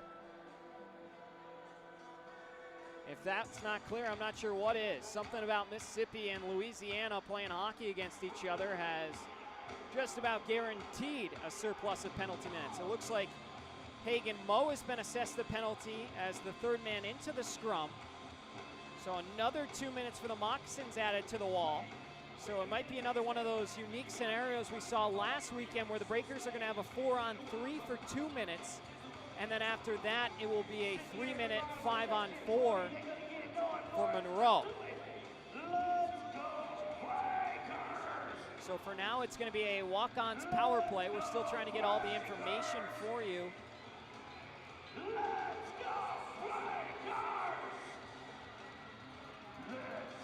Yeah, it looked like the hit right into the numbers was what ultimately forced Schlepp to go in, and he started to throw a few sucker punches, and that's what led to the whole altercation. They gave a match penalty to A.J. Schlepp for the sucker punch. That's actually officially what's on the scoreboard, so I was pretty close there. And then an unsportsmanlike conduct given to Hagen Moe and a 2-minute roughing to Corson Green. Those are the 3 penalties up on the board. Would have to guess that the other 10 minutes, well, it's a match penalty, so that gives you the gate, ejects you from the game, and puts you subject to an immediate look at suspension by the league. Got really into reading the player safety reports this week, and Went through all 10 weeks, actually, just to kind of get a gauge on what warrants what when it comes to punishments and consequences. And sucker punch from A.J. Schlepp certainly could give him a game. And the more offenses you have, it begins to kind of snowball into multiple games. A.J. Schlepp's been suspended now. This will be the second or third time this season. Also got one when he was with the Prowlers, if I'm not mistaken. So we'll see what Dave Jackson and Paul Jean, two of the key figures in the officiating room, will come up with for A.J. Schlepp, if anything. But a sucker punch typically comes with something. And Monroe and Biloxi obviously have a lens on them to be a little bit more strict with the way their simple games have turned into all-out wars around this time in the contest. So it's 4-on-3, a walk-on's power play for 2 minutes. And then it'll be a 3-minute power play for the Moccasins. So the Breakers need to make it hurt right now, where it can count on the scoreboard. Nerland gives it back to Tim Payne. He establishes the zone, snaps it across to Nerland through the far circle. Back down to Yevdokimov for Nerland again. Nerland holding by the hash, down low to Yevdokimov again. Nerland with it once more. Yevdokimov scores! On the one-timer off the feed from Aldi Nerland. The Breakers are on the scoreboard. We're tied at 1.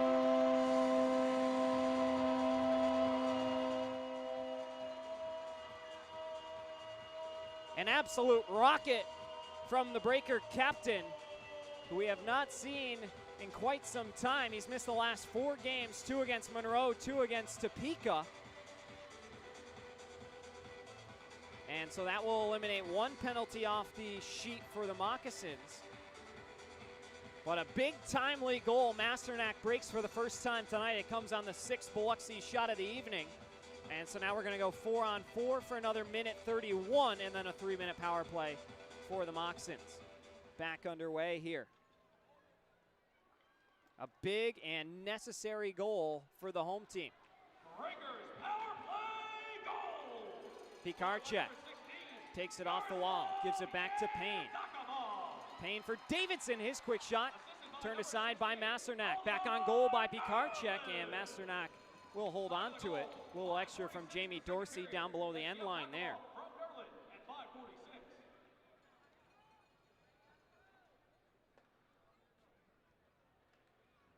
Couple extra ticks on the clock. We'll get those synced up for you.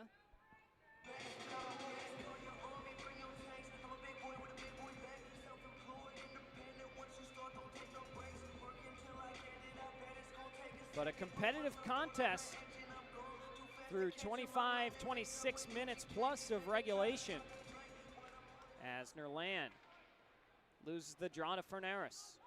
Then Fernaris gives him a shot up high. Nerland is down on the ice holding his head. You hope he's okay. Officials say no call, and the Moccasins go to work. Odd man rush back the other way as Nerland pops back up into the play. He is okay, but certainly looked like he was trying to draw a penalty.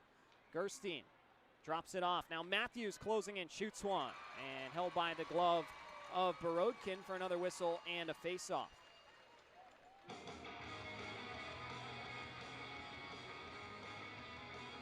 .26 to go here in our Aaron's second period. Another 43 seconds before Monroe opens up a 3-minute power play with a unit above 20% on the season. Breaker kill is a Continental Division worst 67.6%, so they're able to get the equalizer, but their penalty kill is going to have a strong task coming up shortly. And depending on what Monroe does with that 3 minutes power play time could determine the outcome of this hockey game right here in period 2. Breakers hold them scoreless, generate some momentum, can put a few on the board. Might fare well for them, playing in now their 8th matchup still without a win. Now's the time to do it for Charlie Penn's group. Currently on the playoff bubble, Twin City has a lead, who they trail by a game and a half. Here comes Scantlebury, far side, shoots. That missed everything. Comes all the way out to Matthews. Infantino able to muscle it on out to Darius Davidson, who had trouble locating the puck. And the Moccasins right back to work. They're going to head to the 5-on-4 power play as Bondi got hindered with on the back check. Mocs are back to full strength. Another Raven and Rose tattoo penalty kill. We already had that up on our stream for you there. Schumacher on a cross. Leorakos closes in with room, shoots one. And Borodkin got a piece of it with the left pad. Christie back for Leorakos, nobody there. Another big save made by Borodkin. Shots are 21-8 in favor of the Moccasins. Borodkin's made 20 saves. Stretch pass comes in on Borodkin. He will punch it on over to the corner with the paddle of his stick. Now closing in, Mo shoots and didn't get that one far off the ground. Another 2:18 to go on the man advantage for Monroe. Leorakos, one touch to Schumacher, back for Leorakos, on over to Christie. A little hot off the tape that time. Able to regather, out to the point. Schumacher, Christie into the middle. Mo winds up and shoots. Borodkin, a better save. Couldn't leap on that one. Bondi trying to clear out the blue paint with a lot of pressure out in front.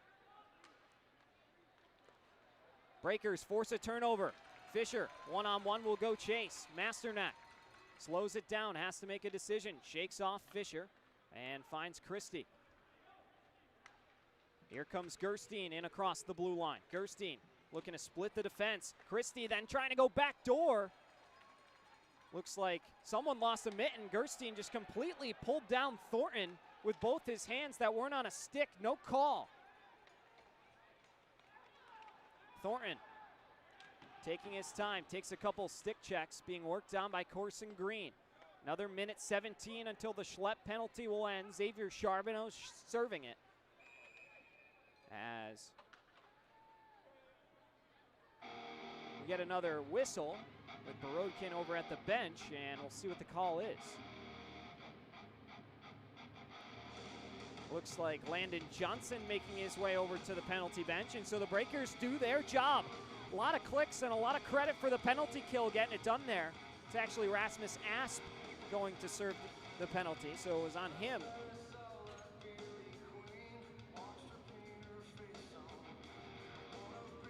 So we're going to skate 4-on-4 for 72 seconds before the Breakers open up another walk-ons power play. Let's go Breakers chant beginning to emerge here inside the Coast Coliseum. Face-off is bumped forward by Nerland. He swings it on goal, a save made by Masternak. Now into the zone, caught offside was Corey Cunningham, and the draw will come out to the dot. It's a holding call assessed to Rasmus Asp. 10:46 to go here, period number 2. My name's Devin Dobak along with you, and happy to be here, spending our Friday night in Biloxi with you for some FPHL action.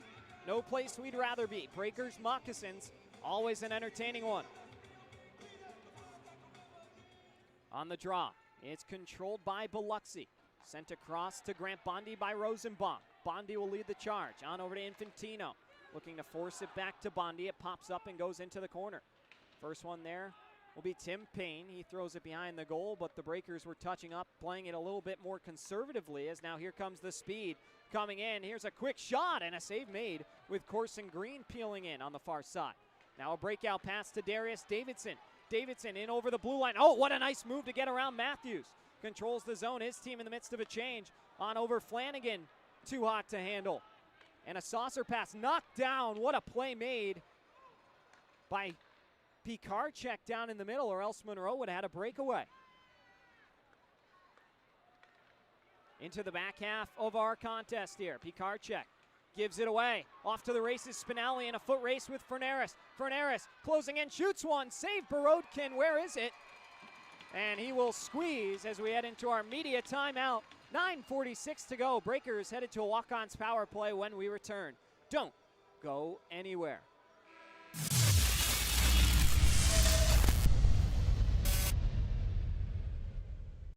Recharge your body. Reset your mind. Revive your spirit. At Revive and Thrive, every detail is designed to elevate your recovery and well-being. Unwind in our serene salt therapy room and float suite. Awaken your senses with the benefits of cold water immersion. Then, step into a custom-built sauna featuring soft Himalayan salt lighting. for athletes, adventurers, and anyone ready to unlock the power of recovery. Discover the difference at reviveandthrivems.com. Coastal Prints is a brand new business on the coast specializing in screen printing, embroidery, and promotional items. Being local and with 30 plus years of experience, Coastal Prints carries all the hottest clothing brands and thousands of promotional items. Uniforms, workwear, hats, drinkware, coolers, tchotchkes, and much more. Coastal Prints will make your brand and logo stand out. Come see the new showroom on Seaway Road in Gulfport, or visit coastalprints.com or call 228-COASTAL. When things heat up, you don't just want a cold one. You want the coldest one. The cold lagered, cold filtered, cold packaged one. Mountain Cold Refreshment. Coors Light. Choose chill.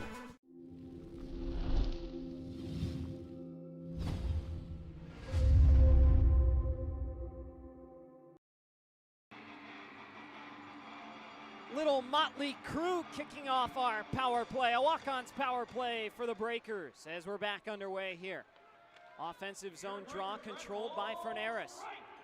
Breakers are on to a 5-on-4 power play officially now.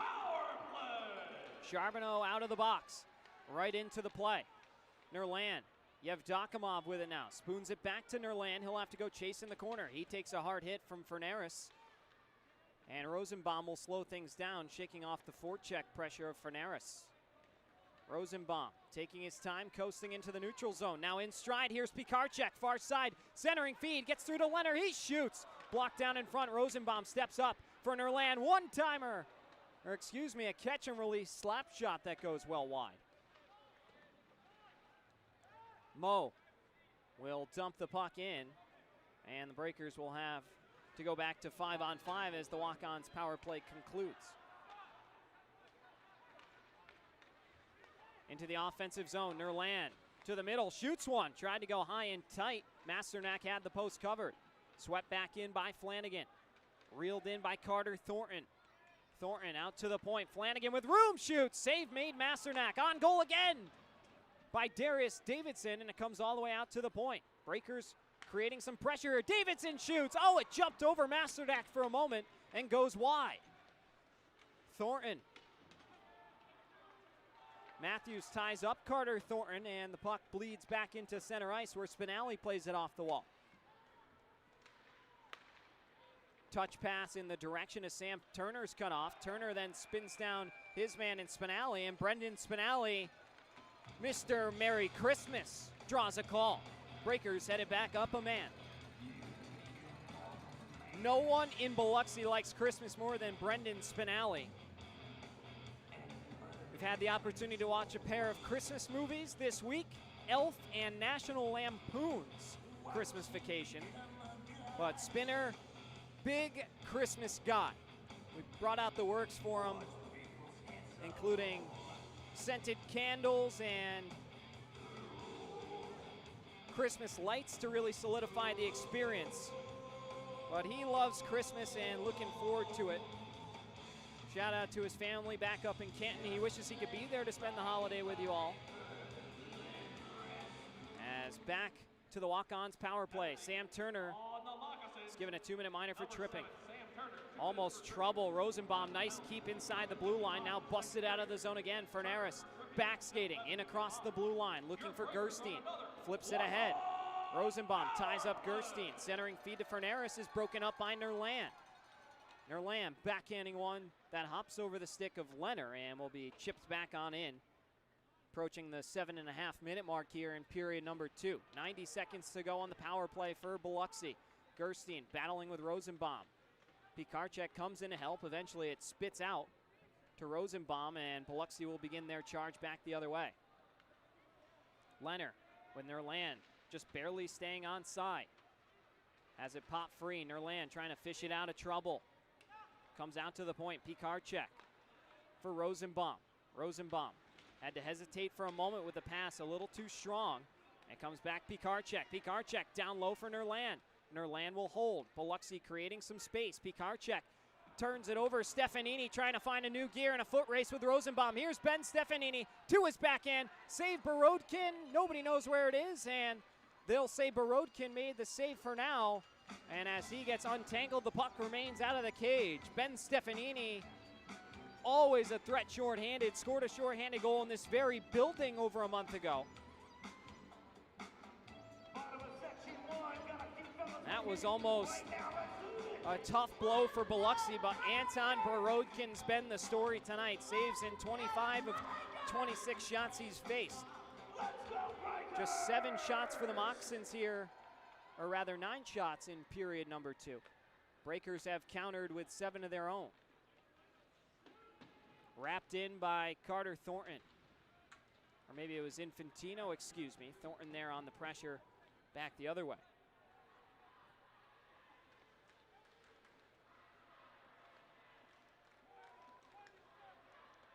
Thornton leaves it for Flanigan. Swung back around to Carter Thornton. Another 15 seconds to go on the minor to Turner.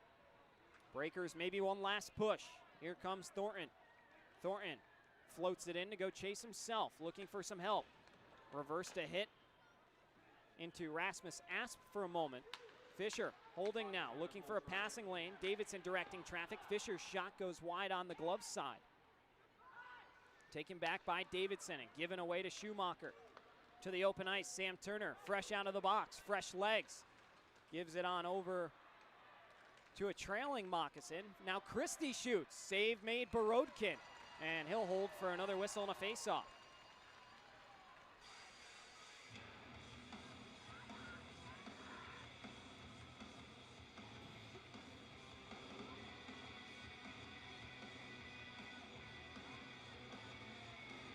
.5:43 to go here, period number 2. My name's Devin Novak along with you.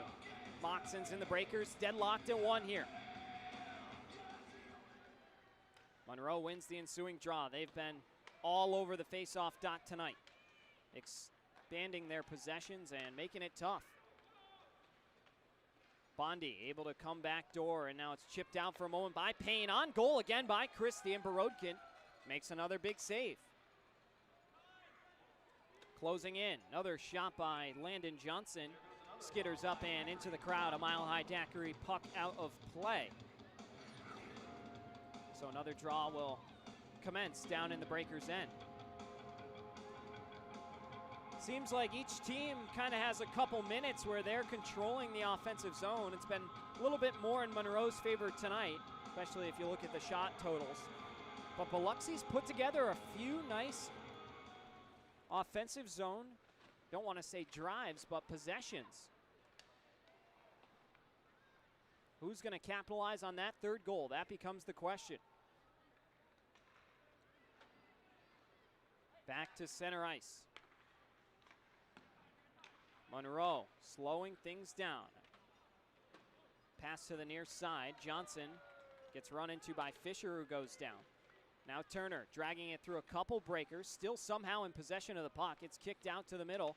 Dorsey beat to the puck by Nerland. Bank pass by Fischer, picked up by Nerland off the wall and sent back on over for Rosenbaum. He steers it to his backhand. Now into the zone for Spinelli. Spinelli looking for a lane in front. Rosenbaum had a chance to tip it.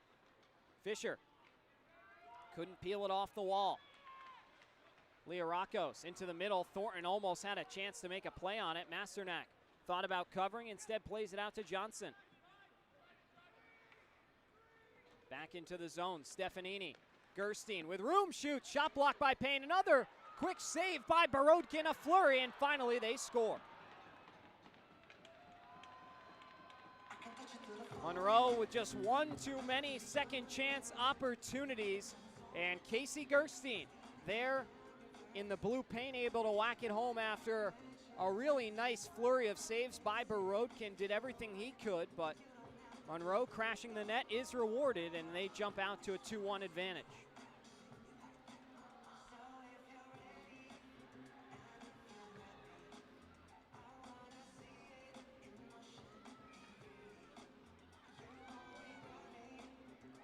Shots are 30-11 Moccasins. They have a 2-1 lead on the scoreboard. Forcing a turnover this time is Carter Thornton. He'll spoon it on in deep, taking a hit from Ferneris in the process. Drop back to Stefanini, who busts it out of the zone. 3:50 in period number 2 remains. Gerstein sweeps it around the wall. Davidson looking to catch up to it. Comes on over for Gerstein again. Sent out into the middle where Thornton will control it. Thornton with his real estate closing off on him. Puts it through Schumacher, and it's picked up by Asp. Schumacher behind the safety of Masternak's cage. Will take an inventory and begin his charge. Breakout pass to Christie. Christie run into Bayev Dakimov, but slips by him. Staying on side with Scantlebury. Christie back over to the far side. Whacks it on around into the boots of Scantlebury. Scantlebury coiling away from Fabian Leonard, and now it comes on out to Yevdokimov.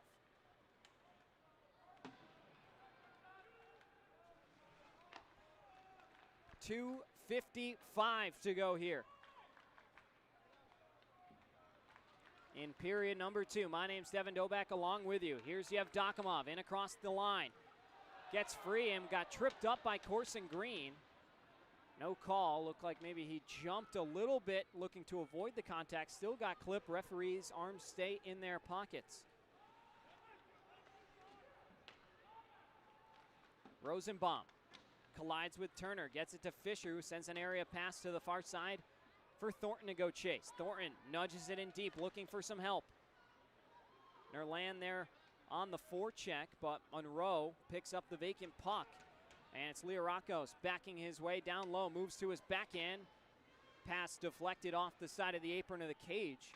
125 seconds to go in period number 2. Nerland swatting to get it out of the zone. 2-on-2 now, Fischer and Thornton.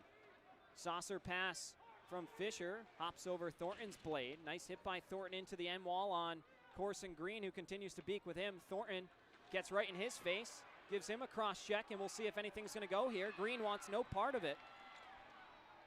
As they both go off to the bench, nothing more to come. Minute 35 to go. As Breakers force a turnover in their own end, trying to muster up some speed is Spinelli. Sends it far side, Davidson. Good play to pull the string through. Now centering pass out of the reach of Charbonneau, who was trailing down the seam with a chance to score. Minute 15 to go. Period 2. Shots 31-11 Moccasins. Scantlebury wheeling all the way around Borodkin. Loading up and shooting one. Big pad save made by Borodkin. Far out of his crease, but cut down the angle to make a nice stop there. Inside a minute to play in period number 2. Couple good stick checks from Flanigan over on the far side. He returns back to his position down low. Spinelli will play it off the wall. This one will go for an icing as it comes all the way back towards Masternak. And no, finally the referees wave off the icing as Johnson had a chance to catch up to it before the end line. We play on. Really nice clear by Spinelli that time. Below the end line, Bondi hearing he's on you from behind, with Cunningham coming in down close. Now a backhand feed on goal, still trickling around in front. Rosenbaum forces it out to the far side. 10 seconds to go. Pikarczyk will sling it off the window and out. And final couple seconds will bleed out, and that will do it for period number 1 as Pikarczyk just got hit by a shot from Scantlebury well after the horn. And Pikarczyk's going to need to be looked at. That was a really not nice play from Scantlebury. Zero class. Just took a shot from the neutral zone well after the horn, and Pikarczyk caught it right in the face. And he's going to be helped off the ice. He is okay, skating on his own, but he's going to have a bit of a leak and a bruise. And this Monroe Biloxi tension continues to take shape. You see fans are up, pretty fired up. They didn't like it.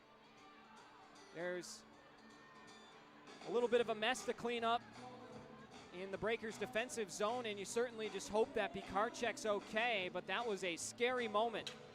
We'll keep you updated on him as soon as we can, but I repeat, he did skate off on his own. He's just going to have to go get a few repairs. Nothing a hockey player can't handle. As we step aside, Trey Fischer, part 1 of his interview, coming up a little bit out of order here, but we'll have that and more coming up on our second Intermission report. Don't go anywhere.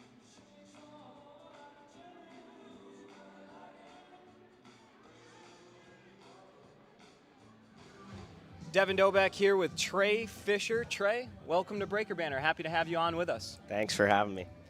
Well, Trey, take us through your early hockey journey. Growing up playing the sport up in Canada, when did you begin to play, and who were your early mentors? I started skating around 2 years old. My dad got me out on the ice as soon as possible. I started playing competitively around 4. We actually lied and said my birthday was a little earlier than it is. And yeah, I mean, my dad's been a huge mentor throughout my whole hockey career. My grandpa has been huge in that too, as well as like my older cousins. One of them was a goalie, and then the one that's closer to me in age, he was. I played with him actually all the way up until about 8 years old. So those were some big people in my life for my hockey career. And we know you're a skater now, but growing up, my understanding is you played a little net. You were the goalie in between the pipes. So tell us a little bit about that, and then your development to ultimately becoming a skater. Yeah, I mean, I played goalie up until I think I was like 10, 11 years old. I always loved like the custom masks, the custom gear, you know, that stuff was pretty sick. So yeah, I'd play as much goalie as they would let me, but we're supposed to change them in and out. And I mean, I think I ended up playing like 75% of the games, so I loved it. Your favorite NHL team and player that you looked up to growing up? Growing up, it was the Chicago Blackhawks and Patrick Kane, Jonathan Toews, that era. I mean, I've recently converted to an Oilers fan in the past about like 5 years ago. So now it's definitely Connor McDavid. It's convenient. Yeah. But when did you realize that hockey was something you wanted to pursue long term? I know it's been a love-hate journey for you with the sport, but take us through that for a moment. I think I mean, I've always really loved it. Growing up, I raced dirt bikes too, and I was heavily into that. Around 12, 13 years old is kind of when I made the change, decided I was going to do hockey full time. I was doing spring hockey and all that, and I just had a couple really good years, met some people, great people, and it kind of just ended up just kept going with that, and the dirt biking went down to the side and never looked back, kept going. So you find yourself now as a pro, but let's go back a few layers before that. 2019-2020, you play for 2 teams in the KIJHL, including the Princeton Posse and the Golden Rockets. What do you remember about those seasons and what they taught you at that part of your hockey journey? I mean, you don't really, I mean, I remember mainly like the people I met along the road, my teammates. That's definitely the first thing that comes to mind. But you know, it was my first taste of like, this isn't just for fun anymore. This is something that you got to work every day, show up to the office, and you know, it's a grind. So I think that kind of pushed the mental side of the game for me for sure. And then also it just opened up many other doors on the ice too. And it's some of the best days of your life. Everybody talks about juniors. Everybody loves juniors. It's the greatest time. So. But around that time as well, the coronavirus was starting to come into the fold right around that 2020 year. What did you do during COVID to stay in shape and keep your skills fine-tuned? Wow, pretty much just worked. Like everything was shut down. So I worked a lot, but I got on the rollerblades, got the green biscuit going. Me and my stepbrother, we actually played together for a couple years growing up. So we'd get out in the backyard and just rip around and have a good time. That's probably the biggest thing that, you know, kept me going. Outside of hockey, were there any other hobbies that you spent your time with? You mentioned the dirt biking and things like that, but what else? The gym a lot. That's actually probably when I dove into the gym the most. I had a little setup in my garage, not much, but it got the job done. So I worked out quite a bit. And, yeah, I actually took up running too. Weird one, because I always hated running, but just wanted to get outside. Yeah, I just wanted to get outside, and I mean, being where I'm from, it's beautiful. So get out and run, see the mountains. It's a good time. So 2020 to 21, after the COVID has started to subside a little bit, you play 6 games for the Chilliwack Jets, and actually COVID was still going on.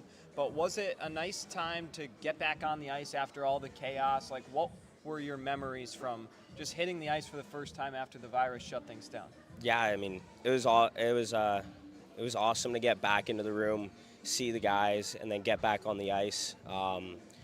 Jumped right into training camp, and I just remember we played scrimmages, and I think I didn't go. I went in not really knowing what to expect, being away from the rinks for so long, but ended up doing really well. I got a couple goals the first game and a couple assists, and I knew it was going to be a good year, and yeah. Sucks it got cut short at 6 games, but it is what it is. Yeah, crazy times back then. But Yeah. after that, once again, we come officially out of the virus. 21-22, you're with the Northern Alberta Tomahawks of the GMHL, also known as the G Show, more familiarly known. But 16 goals and 40 assists in 29 games played there. Yeah. 82 penalty minutes as well. Did you feel that you really hit your stride here and began to fine-tune your game? Yeah, for sure. I feel like that's kind of when I came into my own. That was probably the best shape I was in up until that point in my life. And then just having the access to the rink and everything like that, I think I really took off. It was a great opportunity for me because, COVID shut down my 20-year-old year, and everyone looks forward to their 20-year-old year. So it was nice to get one more kick at the can for sure. After that, 23-24, you go to the Kalkaska Battlers of the MIHL. You played 20 games for them, logged 32 points, 12 goals, 20 assists. What made you want to leave the MIHL and pursue your career as a pro? I think, for me and for a lot of guys, it's just climbing the ladder, right? You want to keep moving up, and hopefully other opportunities present themselves. So it was just one of those things. The next step was moving up, and that's to the Fed and so on. How much different did you see the FPHL game through your lens, coming up through the GMHL, the MIHL, then you come into the FPHL? How was the game different from where you'd play in juniors and then in the M? It definitely got a little bit rougher. Guys got bigger, older, stronger. You have, going from juniors to the pros, you have that big age gap now where some guys can be pushing 30-something years old, right? So definitely noticed the size, the hitting, and just the grit for sure. At least at the FPHL, for sure, the grit, and that was the biggest thing. Describe your style of game. What do you bring to the table, and how does it translate in this league? A lot of people have called me a rat before, kind of like Brad Marchand, I guess. But I think I play a pretty grindy game. I get in the corners, I lay the bod, being an undersized guy, so I think that fits into the FPHL style a little bit, So it's been good. It's been good trying to adapt. So at the end of your time with Kalkaska in the MIHL, you play one game, make your professional debuts for the Port Huron Prowlers.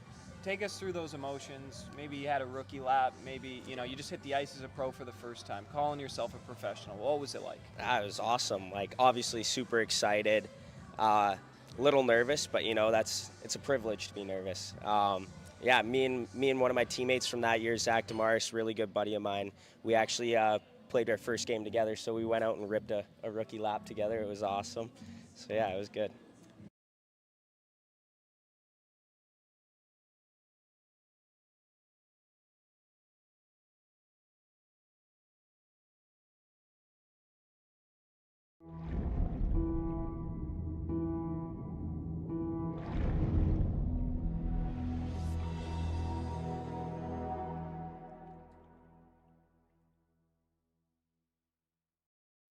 Strength isn't built in a single race. It's earned, mile after mile, pedal after pedal, step after step. The same endurance that drives athletes to the finish line fuels the steady hands and sharp focus required in surgery. It's about resilience, precision, and commitment in competition and in the operating room. Because true performance means showing up with excellence, no matter the arena. Looking for non-stop fun? Sky Zone Biloxi at the Edgewater Mall is the place to be. Jump off wall-to-wall trampolines, dunk on the basketball court, or conquer the warrior course. Sky Zone Biloxi truly has something for everyone. And now, you can celebrate big with our newly upgraded birthday party packages to make their special day unforgettable. Get ready to jump, play, and soar higher than ever at Sky Zone Biloxi.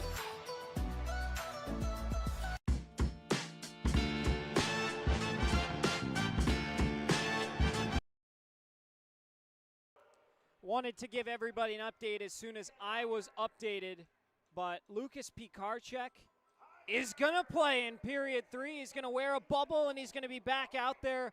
A little bit of repairs done in the room, but he is okay. Just wanted his friends and family tuning in to take a big sigh of relief, know that Lucas is okay, and he'll be back for period 3. Now back to our ads. Looking for your next ride? Get more at Matt Bowers Hyundai Gulfport. Every new Hyundai comes with Matt's lifetime powertrain warranty on top of Hyundai's America's Best warranty and owner assurance. No one on the coast offers more, so why go anywhere else? Visit us today during the Getaway Sales event happening now just off Lorraine Road north of I-10. Official sponsor of your Biloxi Breakers. Shop smart, buy local. Matt Bowers Hyundai, Gulfport.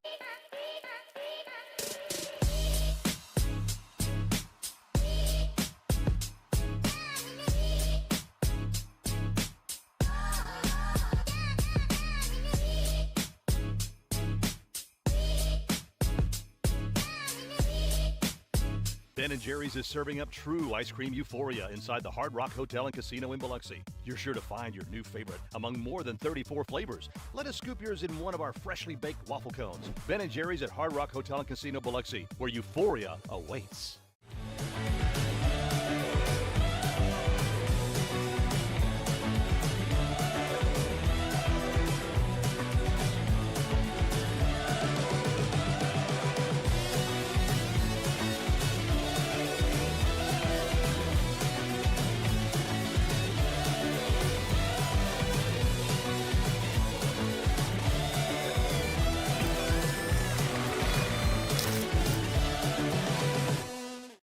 Fly in for a daiquiri that scores every time. High Daiquiris is an aviation-themed daiquiri shop and the official daiquiri of the Biloxi Breakers. Open 7 days a week and offering 15 refreshing flavors, jello shots, beer, and even a non-alcoholic daiquiri. They supply mobile daiquiris for weddings, birthday parties, and events. Only 4.6 miles west of the Mississippi Coast Coliseum. Grab your crew and come try the best daiquiris on the Gulf Coast where flavor takes flight. Become a frequent flyer at 1107 Cowan Road, Suite B, Gulfport. At Superior Optical Lab, we're proud to be certified as a service-disabled, veteran-owned small business and to provide quality eyewear to veterans to whom we all owe our freedom. Thank you for your service. Recharge your body. Reset your mind. Revive your spirit. At Revive and Thrive, every detail is designed to elevate your recovery and well-being. Unwind in our serene salt therapy room and float suite. Awaken your senses with the benefits of cold water immersion. Then, step into a custom-built sauna featuring soft Himalayan salt lighting for athletes, adventurers, and anyone ready to unlock the power of recovery. Discover the difference at reviveandthrivems.com. Coastal Prints is a brand new business on the coast specializing in screen printing, embroidery, and promotional items.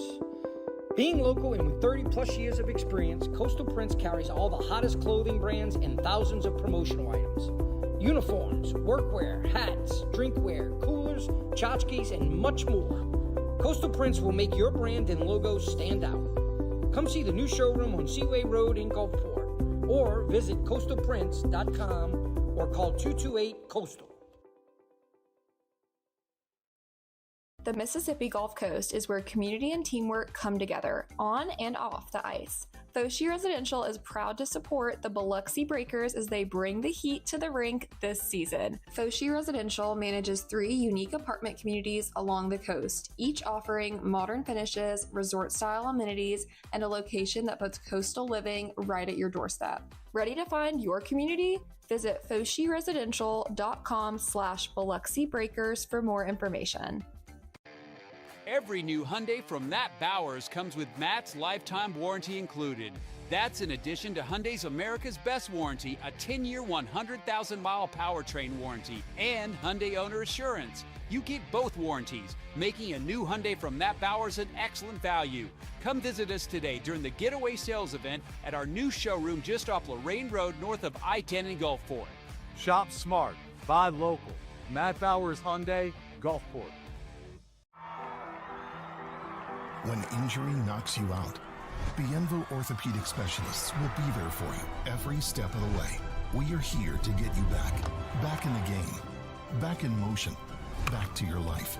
Our elite team of orthopedic specialists will work side by side with you, educating you about your treatment plan, utilizing advanced technology, and providing you with a successful path to recovery.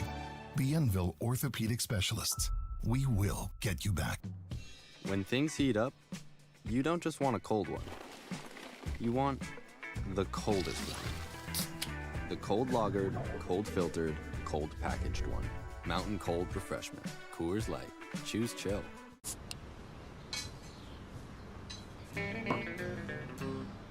Hello out there, we're on the air. It's hockey night tonight.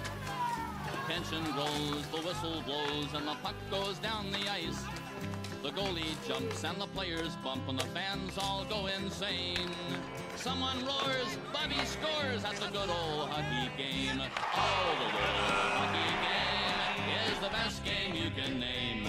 And the best game you can name is the good old hockey game. Where players dash with skates so flash, the home team trails behind. But they grab the puck and go bursting up and they're down across the line. They storm the crease like bumblebees. They travel like a burning flame. We see them slide the puck inside. It's a good old hockey game. All right, fans, here's our new segment. It's the equipment manager, Mikey Roy, throwing pucks. He's going to try and throw them at 3 different dots in the zone. So we see him here going at the close one. That one was close. That one's actually might have a piece of it. Now he's going to this dot. Let's see how he does here. We'll puck bocce here for your pregame viewing. We'll try and do these at every home game. A couple close bids there. Now he's going to sling it over to the far side. Maybe the bank. Bank's coming back. He's playing the bank. I like the strategy here. This guy was in the NHL, so it makes a lot of sense why we're seeing some good bids here. Now I think he's going to take it to the net. Here we go. Number 1 is off, left. Next one is once again wide left. Next one, bang! Mikey's on the board. Here comes the next one. Oh, just left again. He's gonna keep chucking. Here we go. Wide left. Wide left again. I'm sensing a theme here. He's gotta adjust his sights. Another one, you guessed it, wide left. Wide right, up, there's the first. Still hunting for that goal. He's got 1 dot and 1 goal. Now he's just giving up. He's flipping them over. He's had enough. Tough showing for Mr. Roy. 1 goal and 1 dot. Pretty low bar to beat. We will see you for another edition this upcoming Friday, December 26th. Breakers set to take the ice for warm-ups.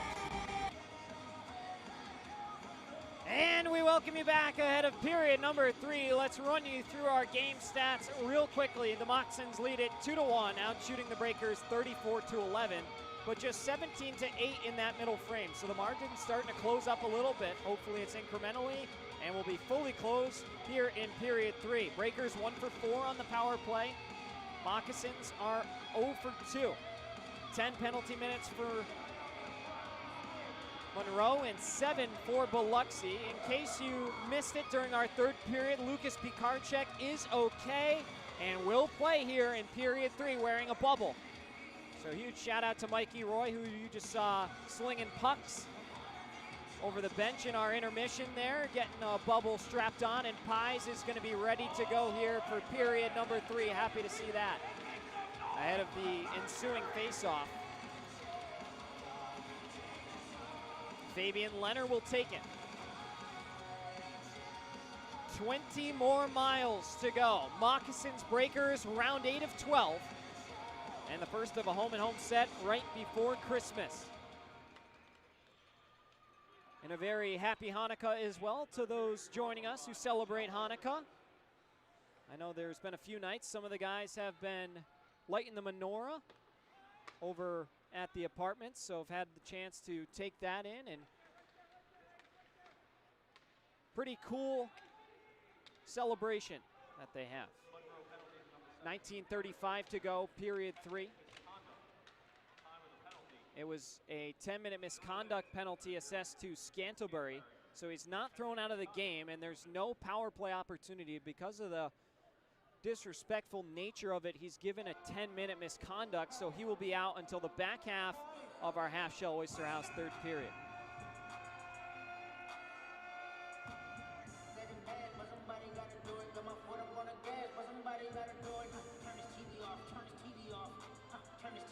Turn his TV off.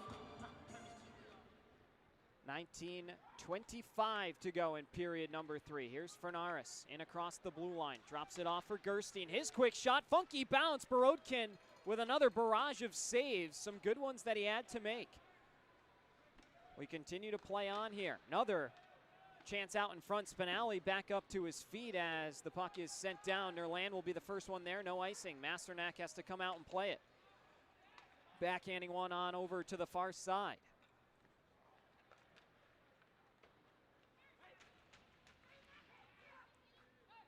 Cunningham into the middle.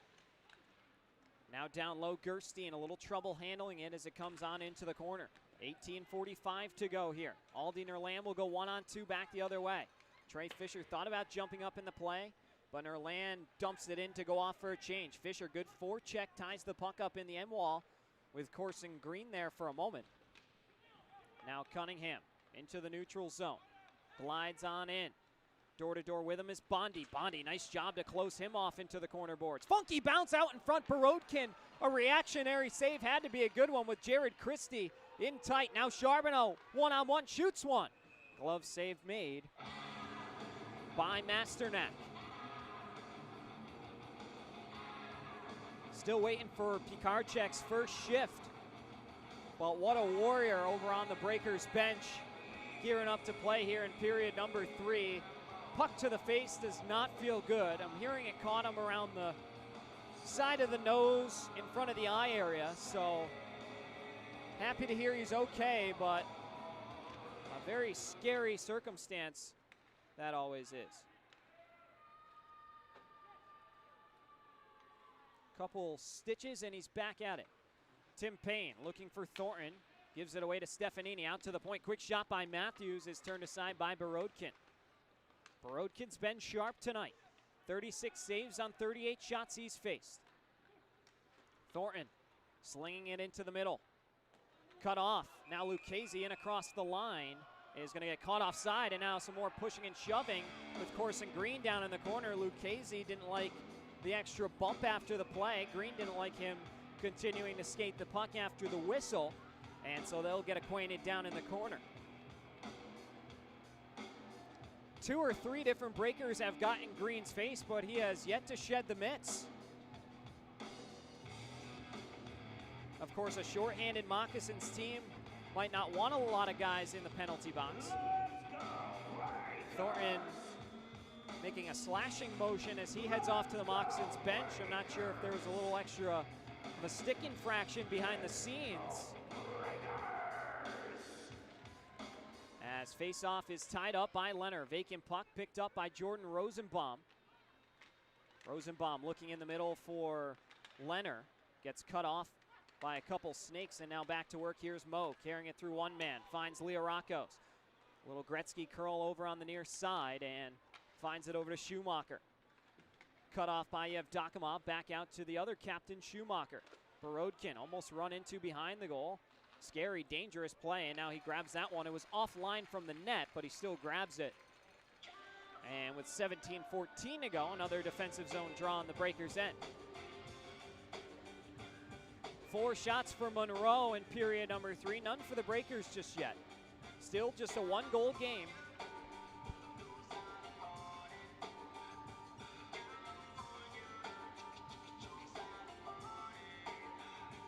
Defensive zone draw is won by Biloxi this time. Spinelli below the end line will hesitate for a moment, dust it off, and break it out to Nerland. Nerland coiling one back in the direction of Yevdokimov, looking for a lane into the middle. Taken away by Asp, and Bondi will have to flip it on in. He accepts a hit from Rasmus Asp after dumping the puck in. Over 3 minutes gone by here, period number 3. My name's Devin Doback, along with you on Breakers TV, YouTube, Sport FM 106.3, Super Talk, Mississippi. Borodkin Another save for the docket. Got to credit Anton Borodkin where it's due. Has not made a start in just about 4 weeks, and he's come on and faced a Moccasins offense that we know is very gifted. Already 39 shots his way, and he stopped 37 of them. Best start of the season for Borodkin across now his third team. Was in Indiana, Blue Ridge, and now here in Biloxi. Indiana Sentinels are in a good one with the Watertown Wolves. That game in the closing moments out in period 3, if not over already. Blowing an edge down in the corner was Charbonneau. Dorsey on over to the far side. A little trouble handling it for a moment. That time was Ferneris. And loose puck, Fischer will ladle all the way around in the direction of Charbonneau. Charbonneau off the wall, back on over for Rosenbaum. He plays with such poise on that back end. Really nice move there to create some space. Spun back into the offensive zone and rejected all the way back to the Biloxi end. 15:50 to go here, period number 3. Another really nice move by Jordan Rosenbaum coming in out of his own end. Drop pass for Flanigan, and Flanigan now going to have to backtrack as he's pulled down. Looked like both guys got locked up in a scary collision, as we'll see who they're going to get. But down on the ice is Corey Cunningham, and he's finally back up to his feet, albeit a little slow, hoping he's okay. As we got another player down, and it's Xavier Charbonneau down in the corner. Did not notice that he was down. Did see him blow a tire into the end wall, but he is down over on the near side. So we'll keep an eye on Pikarczyk, hoping he's okay. And while we have an extra moment, we don't have an extra moment. Charbonneau back up to his feet and heading off to the bench. Another positive sign for Charlie Penn's group.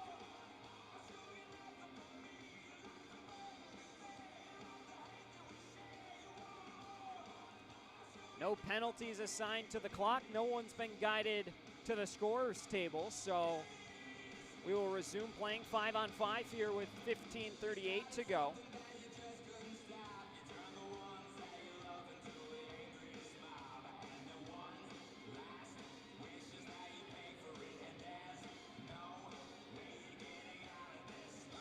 Half Shell Oyster House, third period. 2-1's our score. Monroe leads it. Face-off is sent back in the direction of Borodkin and had to be steered out by Darius Davidson.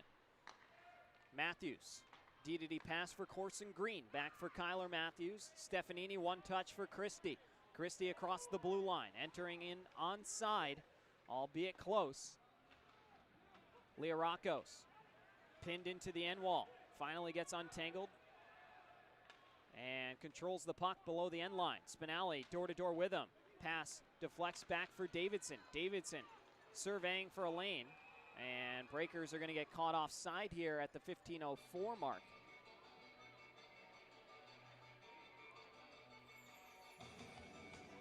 Learakos asking for the draw to be back by the Breakers bench. But it's going to come over to the near side. 15:04 to go in period number 3. Kyle Curley, the DJ here at the Coast Coliseum, playing a little bit of Feliz Navidad, because why not?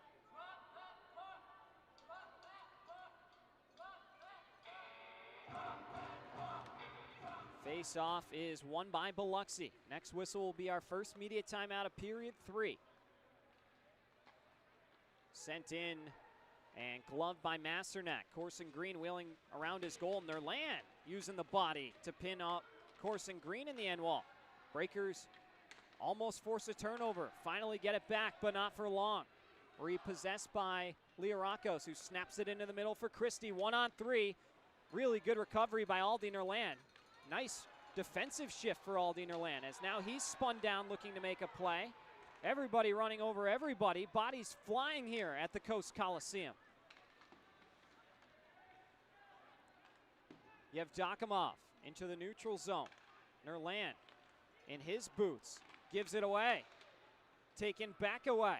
A little bit of pinball back and forth between these two. You have Dokimov dancing around a defender. Moves to his backhand, takes a big hit from Green and goes hard into the corner. He's in some pain.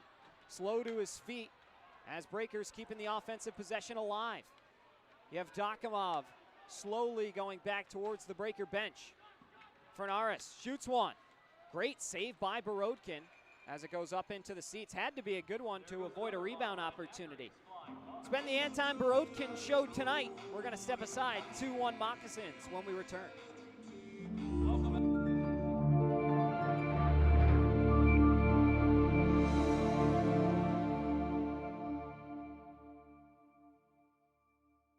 When you think Nissan, think Matt Bowers Nissan d'Iberville, where every new Nissan comes with Matt's lifetime powertrain warranty included.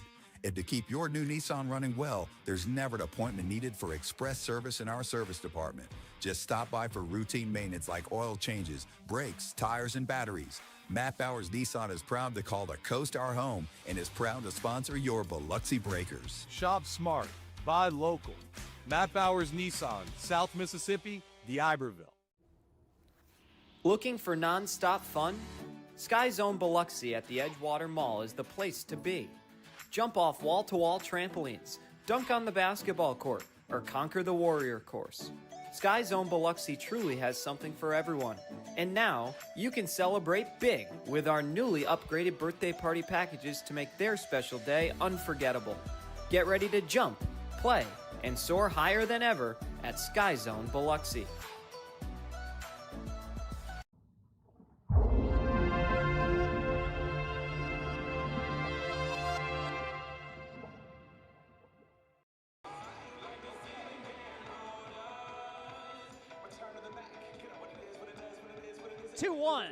$13:48 to go here in period number 3. Face-off controlled by the Moccasins, and it goes wide on the glove side of Borodkin. Charbonneau not missing a beat. Right back into his next shift. Breakers get caught offside. Looked like Fischer might have got a little excited heading into the blue line, and so another face-off set to come.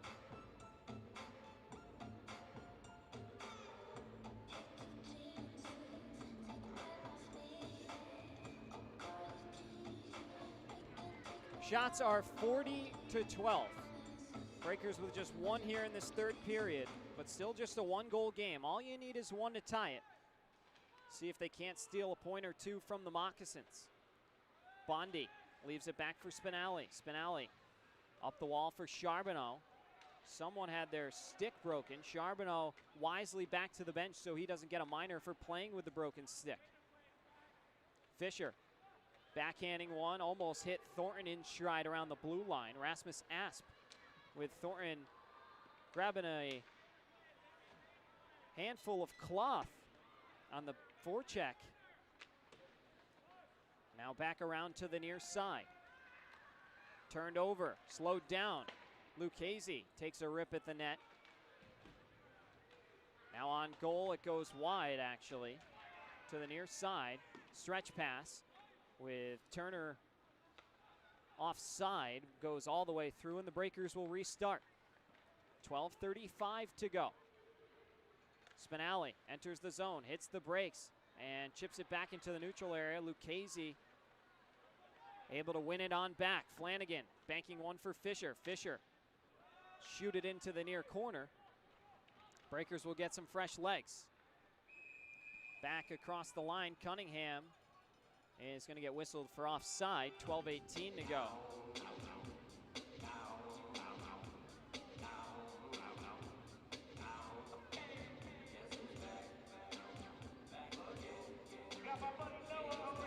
Draw comes back to Tyler Masternak's end. 2-1's our score. Monroe Moccasins, Biloxi Breakers. Battle number 8 here.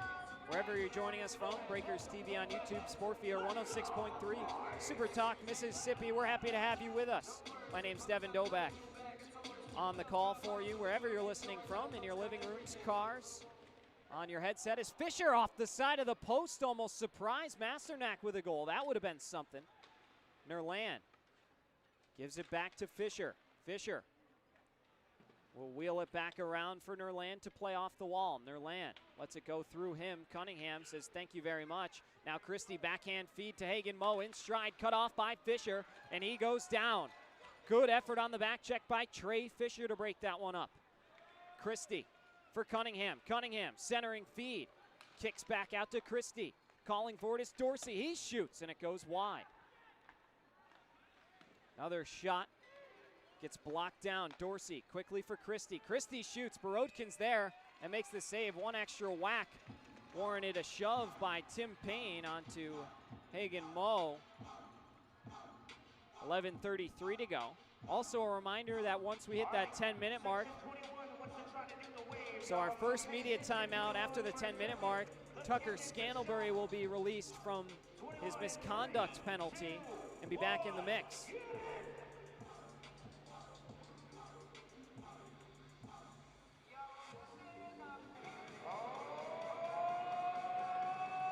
Breaker Nation getting the wave going here in the Coast Coliseum.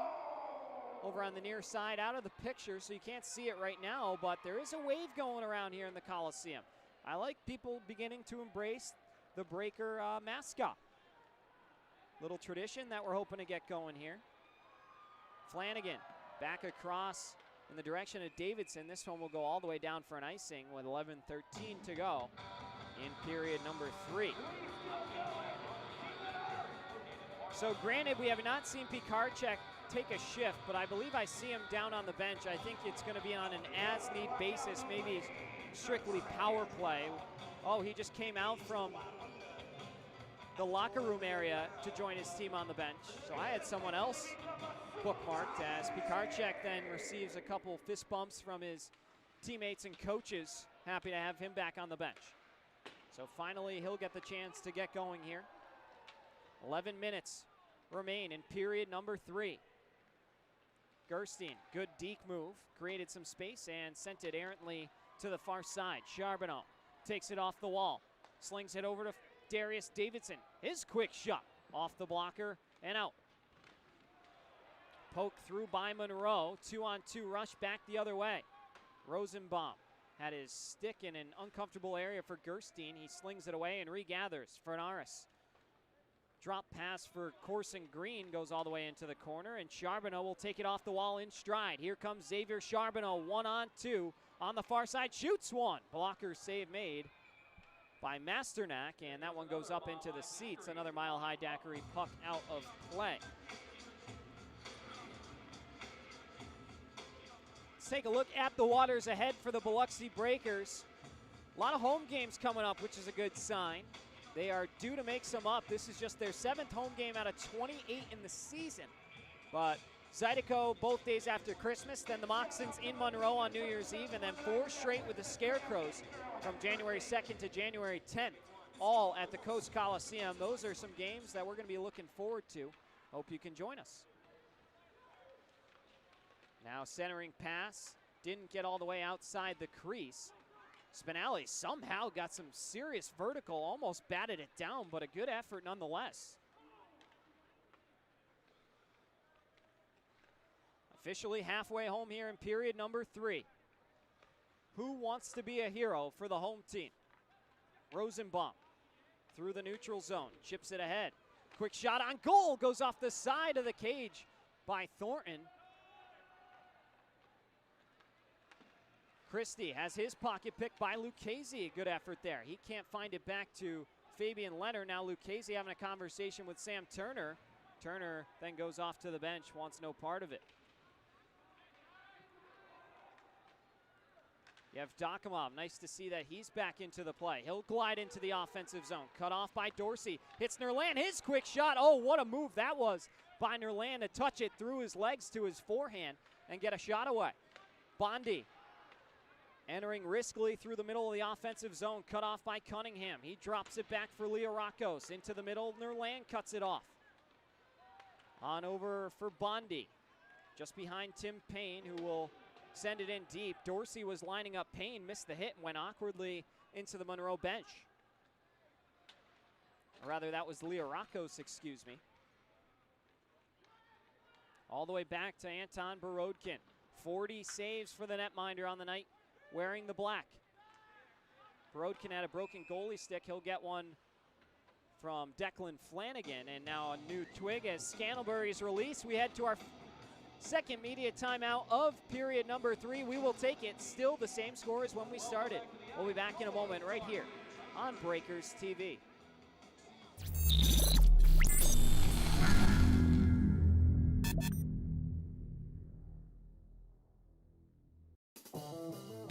Looking for your next ride? Get more at Matt Bowers Hyundai Gulfport. Every new Hyundai comes with Matt's lifetime powertrain warranty on top of Hyundai's America's Best warranty and owner assurance. No one on the coast offers more, so why go anywhere else?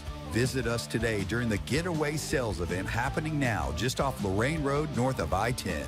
Official sponsor of your Biloxi Breakers. Shop smart, buy local.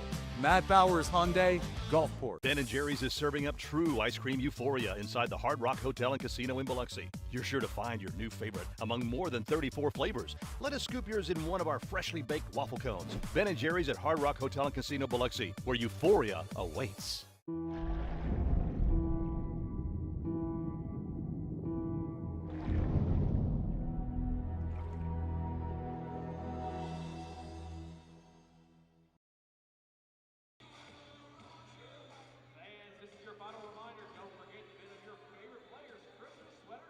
After tonight's game, there will be a post-game jersey auction on those beautiful specialty game-worn ugly sweater uniforms. Josh Law, the former public address announcer for the Mississippi Seawolves, has been helping in the design side of it. And they came out really good. Wait till everybody sees what we have up our sleeve for Mardi Gras. I got a sneak peek, and let me say, those things are going to fly off the pre-order.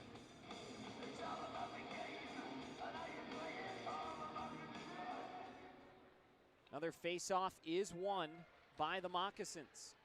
Battle on the near side half wall. Fernaris forces it out where Flanigan steps up to poke it into the logo at center. Now Johnson heading in deep. Shot comes in. Borodkin makes the initial save, and Spinner takes it back the other way. Davidson looking for a passing lane. His saucer pass in the direction of Thornton was cut off. And Green will snap a quick feed on over to Fernaris. Knocked away by Declan Flanigan. And Hagen Moe will send it in deep. Hitting the brakes is Fernaris. Shaking off the Biloxi back check. Infantino the closest one to him.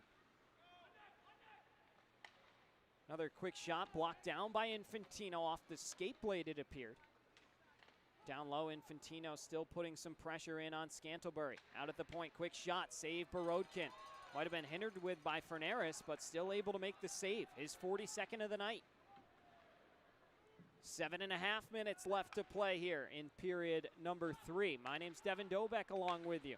Scantlebury wheels one around on goal, and Borodkin will hang on to that one for a face-off. 7:22 to go in the third. Breakers with just 2 shots in period number 3. They had 3 in the first. Still needing some more pressure on Masternak, who is probably getting a little cold. So some shot volume right now after he hasn't seen a lot could certainly put him in a compromised position and tie the hockey game. Just got to turn up the heat if you're Biloxi. Rosenbaum, finally, after going through a few snakes, is cut off by the fourth. Scantlebury with speed on the backhand. Sends one into the middle looking for Corey Cunningham on the trail, but it went behind him. Back the other way. Here's Charbonneau. Charbonneau's tripped up, a blatant trip. Stick to the skates and no call. That one should have been called. Moe. Banking one as Fischer takes a hit up high, and he's down on the ice on his back. We're going to have a penalty finally coming against the Moccasins as Leonard gets knotted up with Asps coming in, as well as Lucchese. Fischer is okay and skating off on his own back to the bench, but he just took a high hit right to the face. And now more pushing and shoving. Lucchese getting involved in there. So some penalty minutes will be assessed.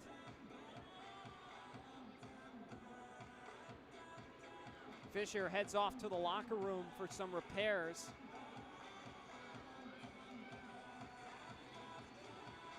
And so Biloxi will head to a walk-ons power play here. It looks like it's going to be an automatic ejection, or at least enough penalty time to give them the gate. So this could make things really interesting.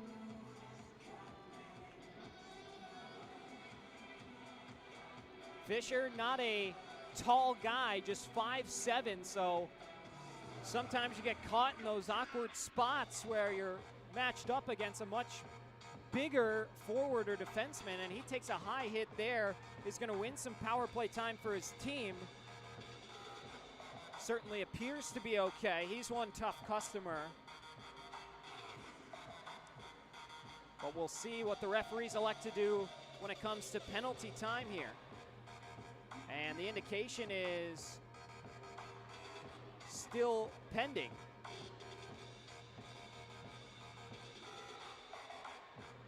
Schumacher wants an explanation from Jesse Burns down on the far side. While we have another moment as well, let's see if we can run you through the standings. First in the Continental Division, you see Monroe nipping at the heels of Athens. Athens was down 3-0 on the road in Columbus tonight. Last I checked, they tied it up at 4. But Monroe, what a season they've had. They've only played 3 opponents, Athens, Baton Rouge, and Biloxi. Well, 14-4-2 for them this season. Columbus behind them. They've been on a bit of a skid. PD is in a tailspin. It has been a tough go for them. Twin Cities on the up and up. They're going to get a win tonight and get to 23 points. Then it's Biloxi and Baton Rouge separated by a game in that 6 versus 7 spot.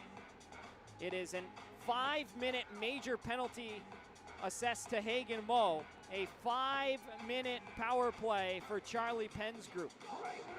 What a story it would be to see Lucas Pikarczyk come back on this man advantage and make something happen. Starting line will be, we'll reveal that to you shortly. But it's a walk-ons power play. Score as many times as you'd like. Moccasins penalty. Number 8, Hagen Moe, 5 minutes for a legal check to the Illegal check to the head is the official call. Match penalty. Time of the penalty, 13:20 in the third. Leonard chips it in deep. And finally sent back out to the neutral zone. 30 seconds gone by. Rosenbaum hits the brakes in the zone, sauces it over to the near side, where Nerland gives it over to Yevdokimov, who couldn't control it, and it'll be sent back into the glove of Rosenbaum. Rosenbaum gives it away to Stefanini. Stefanini, such a pest shorthanded, putting in some extra work to free up the puck. Still with it through 3 breakers is Stefanini. Finally run into in the far wall. All 3 Moccasins remain in the neutral zone, and why not with the efforts Stefanini's giving you right now. Finally, he is taken down to the ice. Somehow the puck cannot be broken out, and now referee's arm goes in the air, and are they going to say puck frozen here? As Trey Fischer heads back to the bench from the locker room. He's okay and gets a nice ovation from the Biloxi fans as he returns. Guilty party is going to be Tim Payne heading off to the penalty box.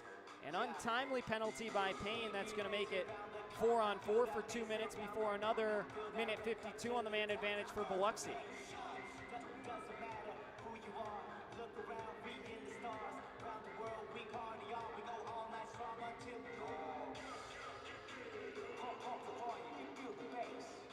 Moccasins win the offensive zone draw. Johnson, quick pass across, now gets it back, walking in, shoots, save made. Another big save by Borodkin with Liarakos right on the back door and a chance to make it a 2-goal game. Anton Borodkin, 45 saves tonight. Davidson into the offensive end, slowing things down, shoots one, saved by Masternak. And another face-off will come at the 5:05 mark. Lucchese was crashing the net there as well, looking for a rebound. Lucchese with a pair of goals for the Breakers this season.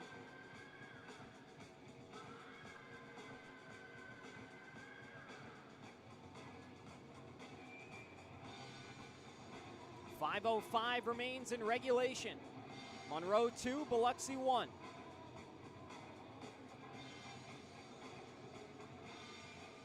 No Cole Crowder, no Declan Conway tonight out of the lineup.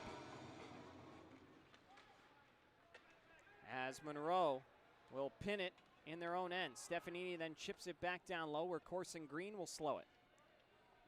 Inside 5 minutes to go now, period number 3. Half Shell Oyster House third period. And here come the Moccasins.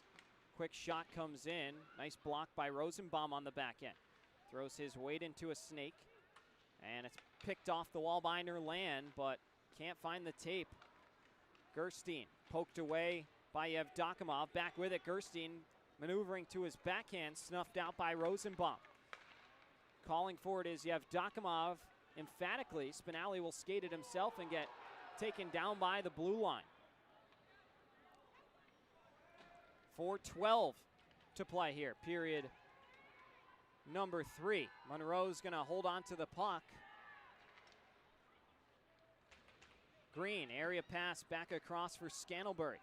Scantlebury wheels it back around for Green. Moccasins playing a little bit of keep away here from the Breakers. And now Green from behind his own goal will lead the charge. Right there with him is Bondi. Spun down in front was Christie, and now Thornton leading a charge back the other way. A 3-on-2 developing for the Breakers. Thornton thought he got slashed. No call coming. Another quick shot, save Borodkin. Scantlebury off the crossbar. They're saying it went in off the top shelf of the post. That might be a shorthanded goal for Tucker Scantlebury. His second in his last 2 weekends against the Breakers. And Monroe, with a big third period goal, makes it 3-1.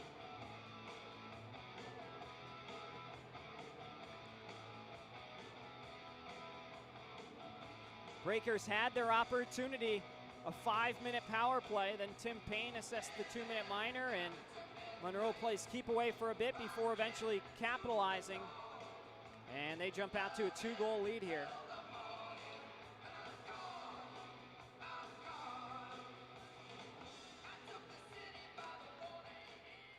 Face-off is won by Monroe all the way back into their own end.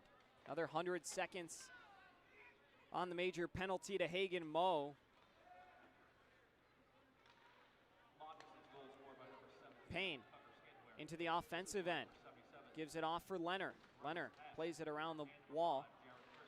Aspan, Christie get the assists on that goal. You have Yevdokimov. Out to the point for Rosenbaum. Snap pass, Nerland's one-timer goes just wide. Had some daylight. Another saucer pass across to Nerland. In front, quick shot. Almost tapped home by Payne on the doorstep. Payne wheels another one around.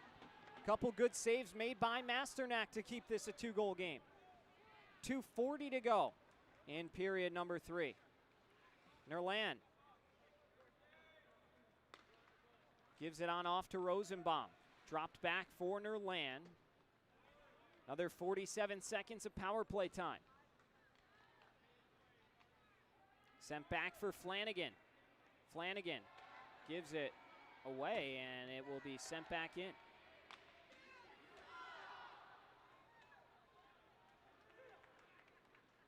Darius Davidson carrying it up the near side. Runs into a couple Moccasins. Retaining possession. Couldn't wheel one around on goal, and now here comes Stefanini back, shorthanded again. Moves through one, and it comes in on Borodkin, surprisingly, and he makes the save. Borodkin up to now 46 saves on the evening. Flanigan will dump it in to go chase. Breakers could use a change. Out in front, Davidson back to his forehand, shoots and just missed the top corner. Infantino below the circle. Moccasins are back to full strength. Another minute 27 to go here in period number 3. Moccasins with a 3-1 advantage. These two teams will go at it tomorrow night, 7 o'clock at the Monroe Civic Center. Tapped in by Yevdokimov. Another 70 seconds to play here in period 3. As that one will go down for an icing, and with 1:06 to go, another face-off set to come.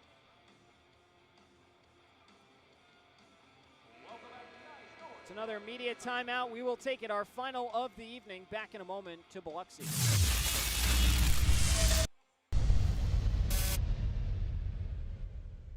Recharge your body.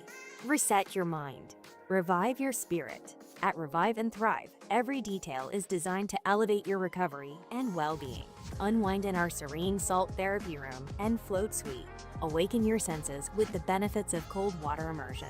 Then, step into a custom-built sauna featuring soft Himalayan salt lighting for athletes, adventurers, and anyone ready to unlock the power of recovery. Discover the difference at reviveandthrivems.com.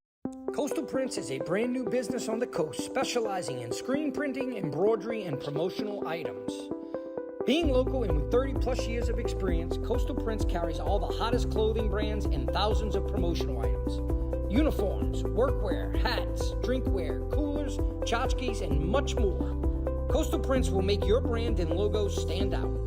Come see the new showroom on Seaway Road in Gulfport or visit coastalprints.com or call 228-COASTAL.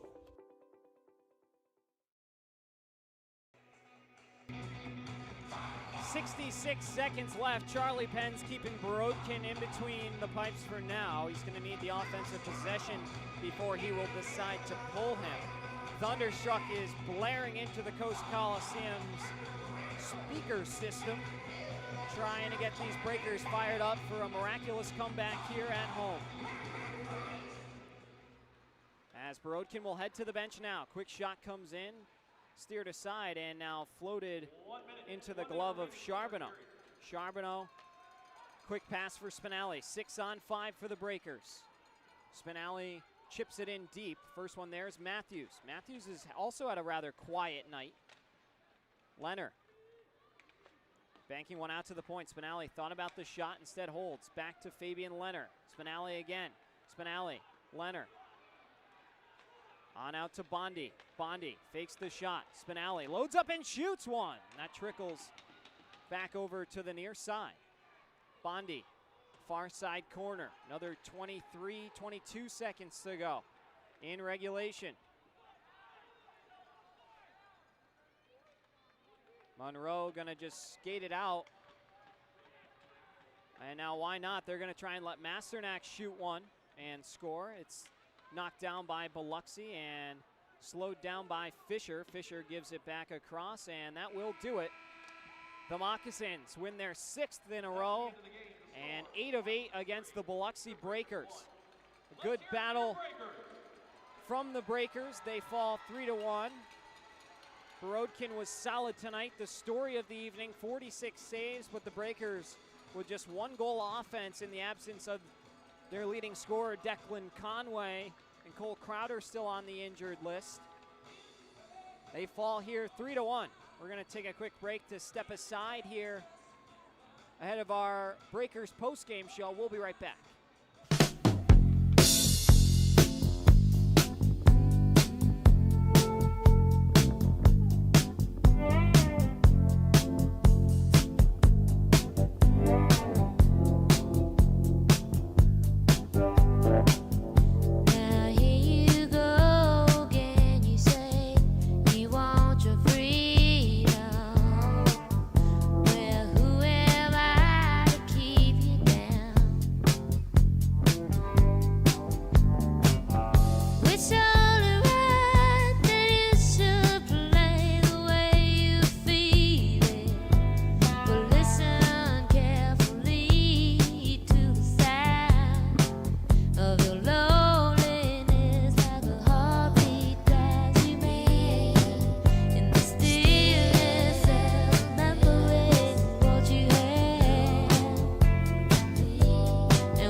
welcome you back into our Breakers postgame show. My name's Devin Dobek along with you. A tough one for the Breakers. They fall by a final of 3-1 tonight. That is the first time that an opponent has not scored 5 goals in a Breakers loss. So, not to look at silver linings, of course, you lose a game, you lose a game. It doesn't matter how many the opponent scores, but that's the first time that 5 goals has not been scored against the Breakers in a defeat. They just didn't have the offense tonight. A team that averages 3.7 goals per game only puts 1 up on the scoreboard, and Monroe capitalized even in their absences of Albrecht and Belant and Dubé Plouffe now moving on to Italy. They were able to get just enough and outshot the Breakers pretty handily as well, walking you through those numbers. In the first, 17-3 Monroe. In the second, 17-8 Monroe. And in the third, 15-5 Monroe for a grand total of 49-16 shots on goal. Take you through our box score real quickly. Frank Schumacher opened the scoring into the second period at 2:59 from Rasmus Asp on a one-timer to make it 1-0. Yaroslav Dakimov on the power play at 5:46. Tied things up with the assist going to Aldi Nerland, both of them in their return to the Breaker lineup. Then at 15:52, even strength, Casey Gerstein pots his 6th of the season from Stefanini and Ferneris. And then at 16:33 in period number 3, the lone goal, Tucker Scantlebury, who took that 10-minute misconduct penalty at the end of period 2 and came back late in the third and got a shorthanded goal from Asp and Christie to solidify and cement the scoring at 3-1. Breakers and the Moccasins will go at it 2 more times in the next few weeks. First, it will be in Monroe. Tomorrow night, 7:05 puck drop from the Monroe Civic Center. I'll have the call for you on Breakers TV. And then on New Year's Eve, Breakers will travel back to the Monroe Civic Center, hopefully with a healthy lineup, and take on the Moccasins for some New Year's Eve FPHL hockey. Looking forward to that one as we just about wrap up our broadcast here. Again, join us tomorrow night, 7:05, for these 2 teams battling again, but this time in Monroe. But on behalf of our entire production team here from the Mississippi Coast Coliseum, my name's Devin Dobek, saying so long, and always remember to live the dream. We will see you tomorrow night in Monroe.